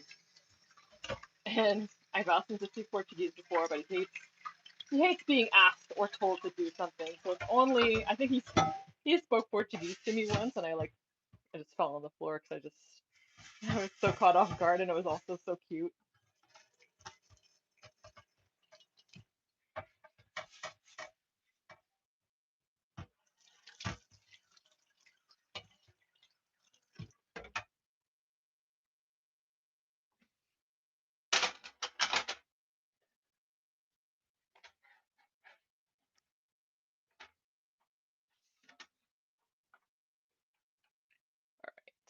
Well, that's it. My dishes are pretty much done.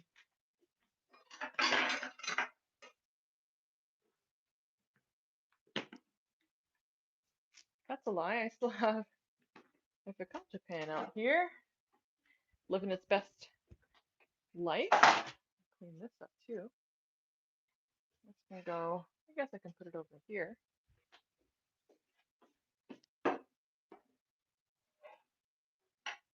How much time is there left? 6 minutes.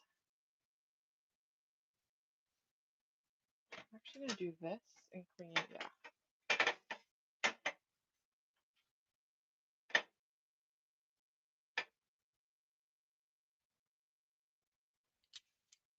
The actual element itself.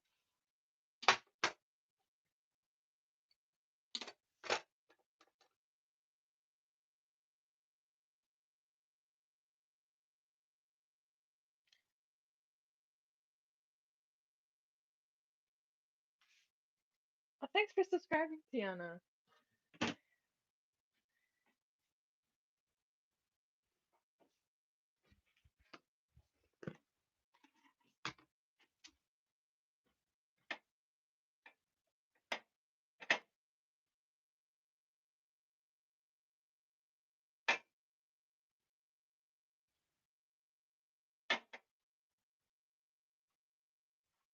Okay. We're getting somewhere here. We're getting somewhere.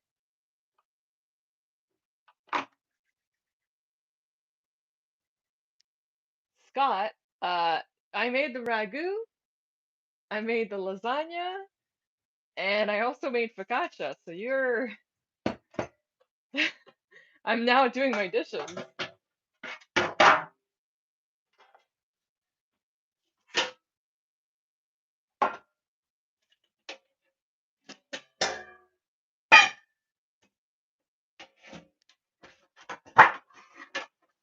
This, and then I put that, and this. What headphones? I think they're skull candy.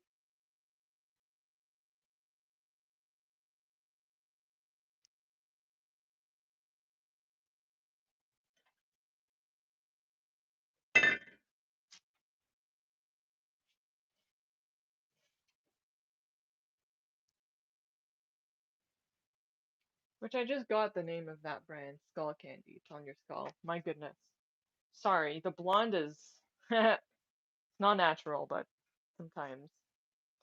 That's hilarious. I'm so slow. I guess I don't know. I don't think of that brand very much. Well, we get there eventually, you know? Everyone's in their own journey. Holy. Alright. We can clean. I'm just soaking the pan. I had the focaccia because it's got a lot of oil and helped it have to scrub so much. There we go. And we have 3 minutes left. Well, now that we're here, we can actually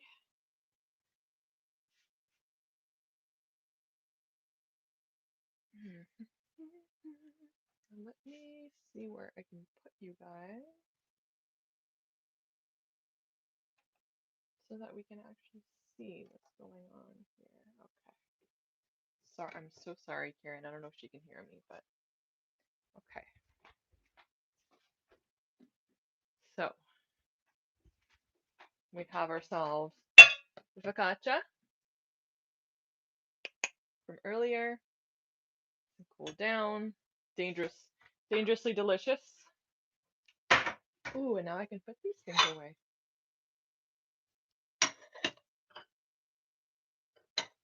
Like that. Like this. Gouda, gouda, gouda. And now I can put the ragu in the freezer. Yeah, that was worthwhile. So you get a lasagna out of it and 3 other meals. Definitely gonna use one of these for nachos. Nacho night. It's not garlic bread, it's focaccia. Oh, garlic, sorry, Chantal, my bad.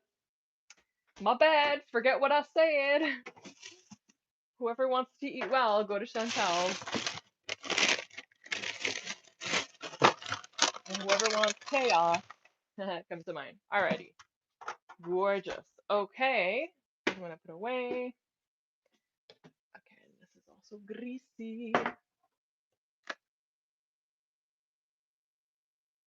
A suit and tie. Wow. Wow, wow, wow. Okay. 1 minute. I mean, honestly. 1 minute. I think we're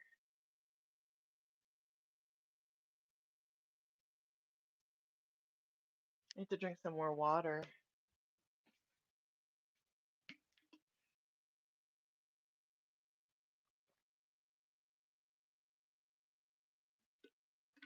Woo!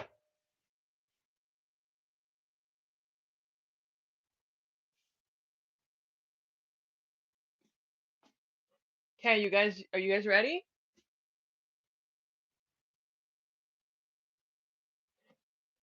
Because it's happening. Hold on a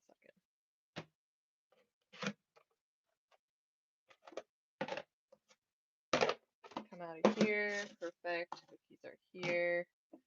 This glass is just okay.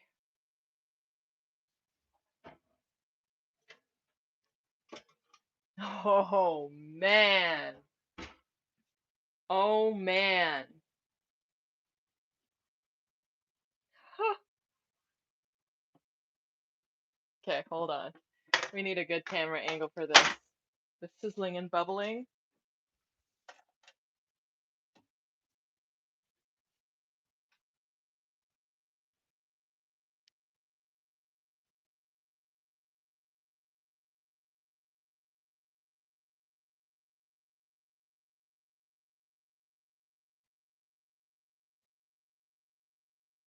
And the focaccia. I had to do quality assurance, of course. But that's that. Here she is.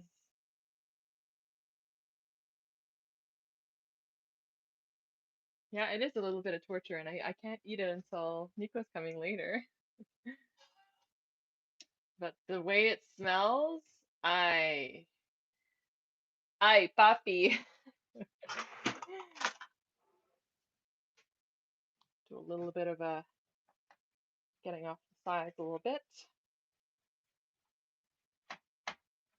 Gotta let this puppy cool for about 10 minutes, right?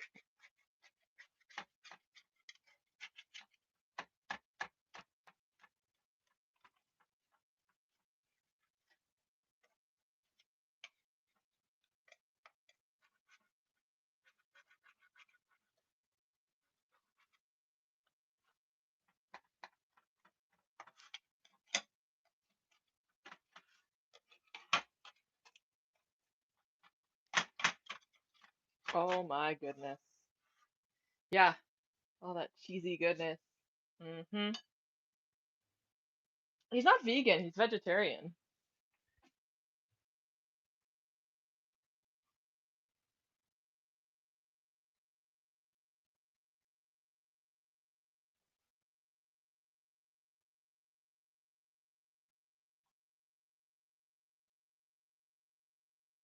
Because if he was a vegan, he couldn't have any cookies because they have eggs in them.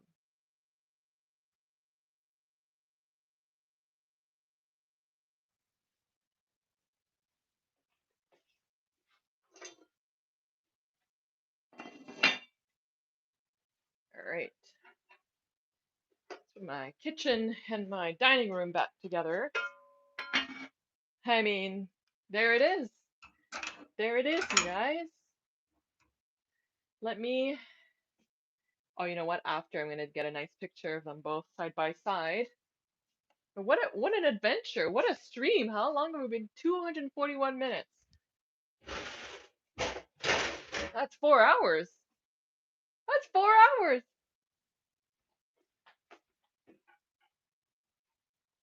And you guys are still here, still vibing, still chilling.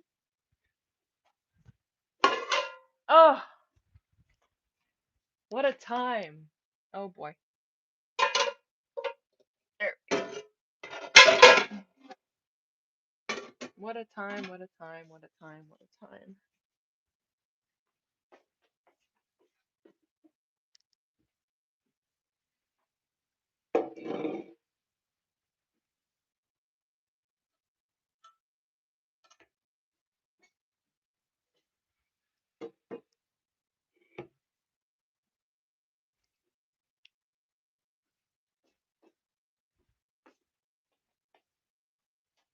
And I have some leftover cookies as well. So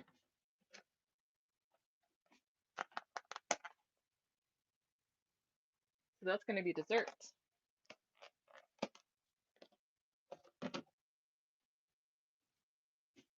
What else?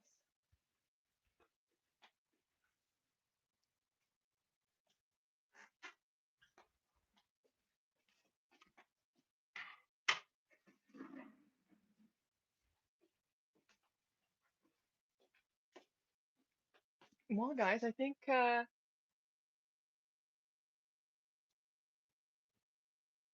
yeah, I think it was my longest stream.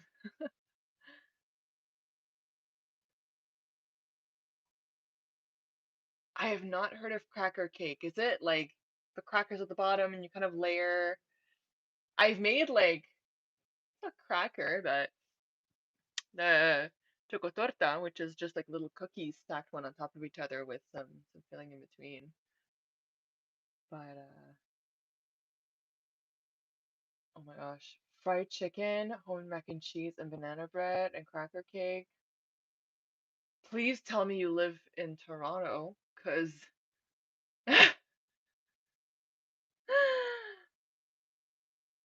that's not fair. I guess you're doing the same thing that I'm doing to all of you. Oh my god, piece of cheese. So let this cool, and I'm actually gonna go for a little stroll outside because Nico's gonna be coming over at some point, and we're gonna be sharing this focaccia and this lasagna together.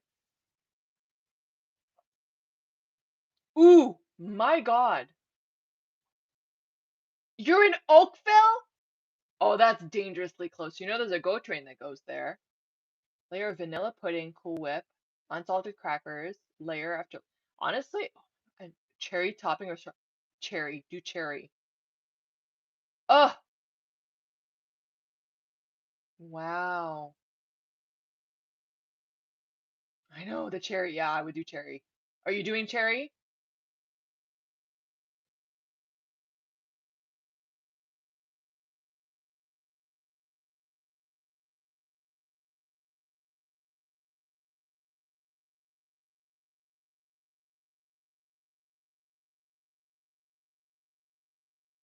Mm. Wow. Thanks so much, Alex. Well, that's it, you guys. I mean, sounds like Diva Tequila and I are going to be having a feast this evening. I'm going to go for a stroll. I think it's probably still raining, and that's okay. I will put my ugly little. I've got like a rain or like a the North Face jacket that you can tighten the hood to look weird, but I much prefer that over an umbrella, especially if it's windy. Thank you guys so much for joining on this insanely long stream where we made lasagna from scratch as well as focaccia. I'm so glad that it all worked out. That was not chaos at all. You see, that was very much cookies. That was really cookies. Thanks so much for commenting and watching and liking and subscribing. Um, and I will catch you next time. So Karen has decided that she wants a vanilla cake with lemon curd. So I don't know if that's going to be my next one, but I will be doing some research to figure out what kind of cake that I want to make for her. So that's definitely coming up. Take care, everyone. And hopefully we get some nice weather, not too hot and not raining either. Bye. I will try the cracker cake. I will. I'm gonna Google it and maybe I'll make it on my live stream. So, alrighty. Goodbye, everyone. Bye, Vaughn. Take care. Bye, Karen. Bye.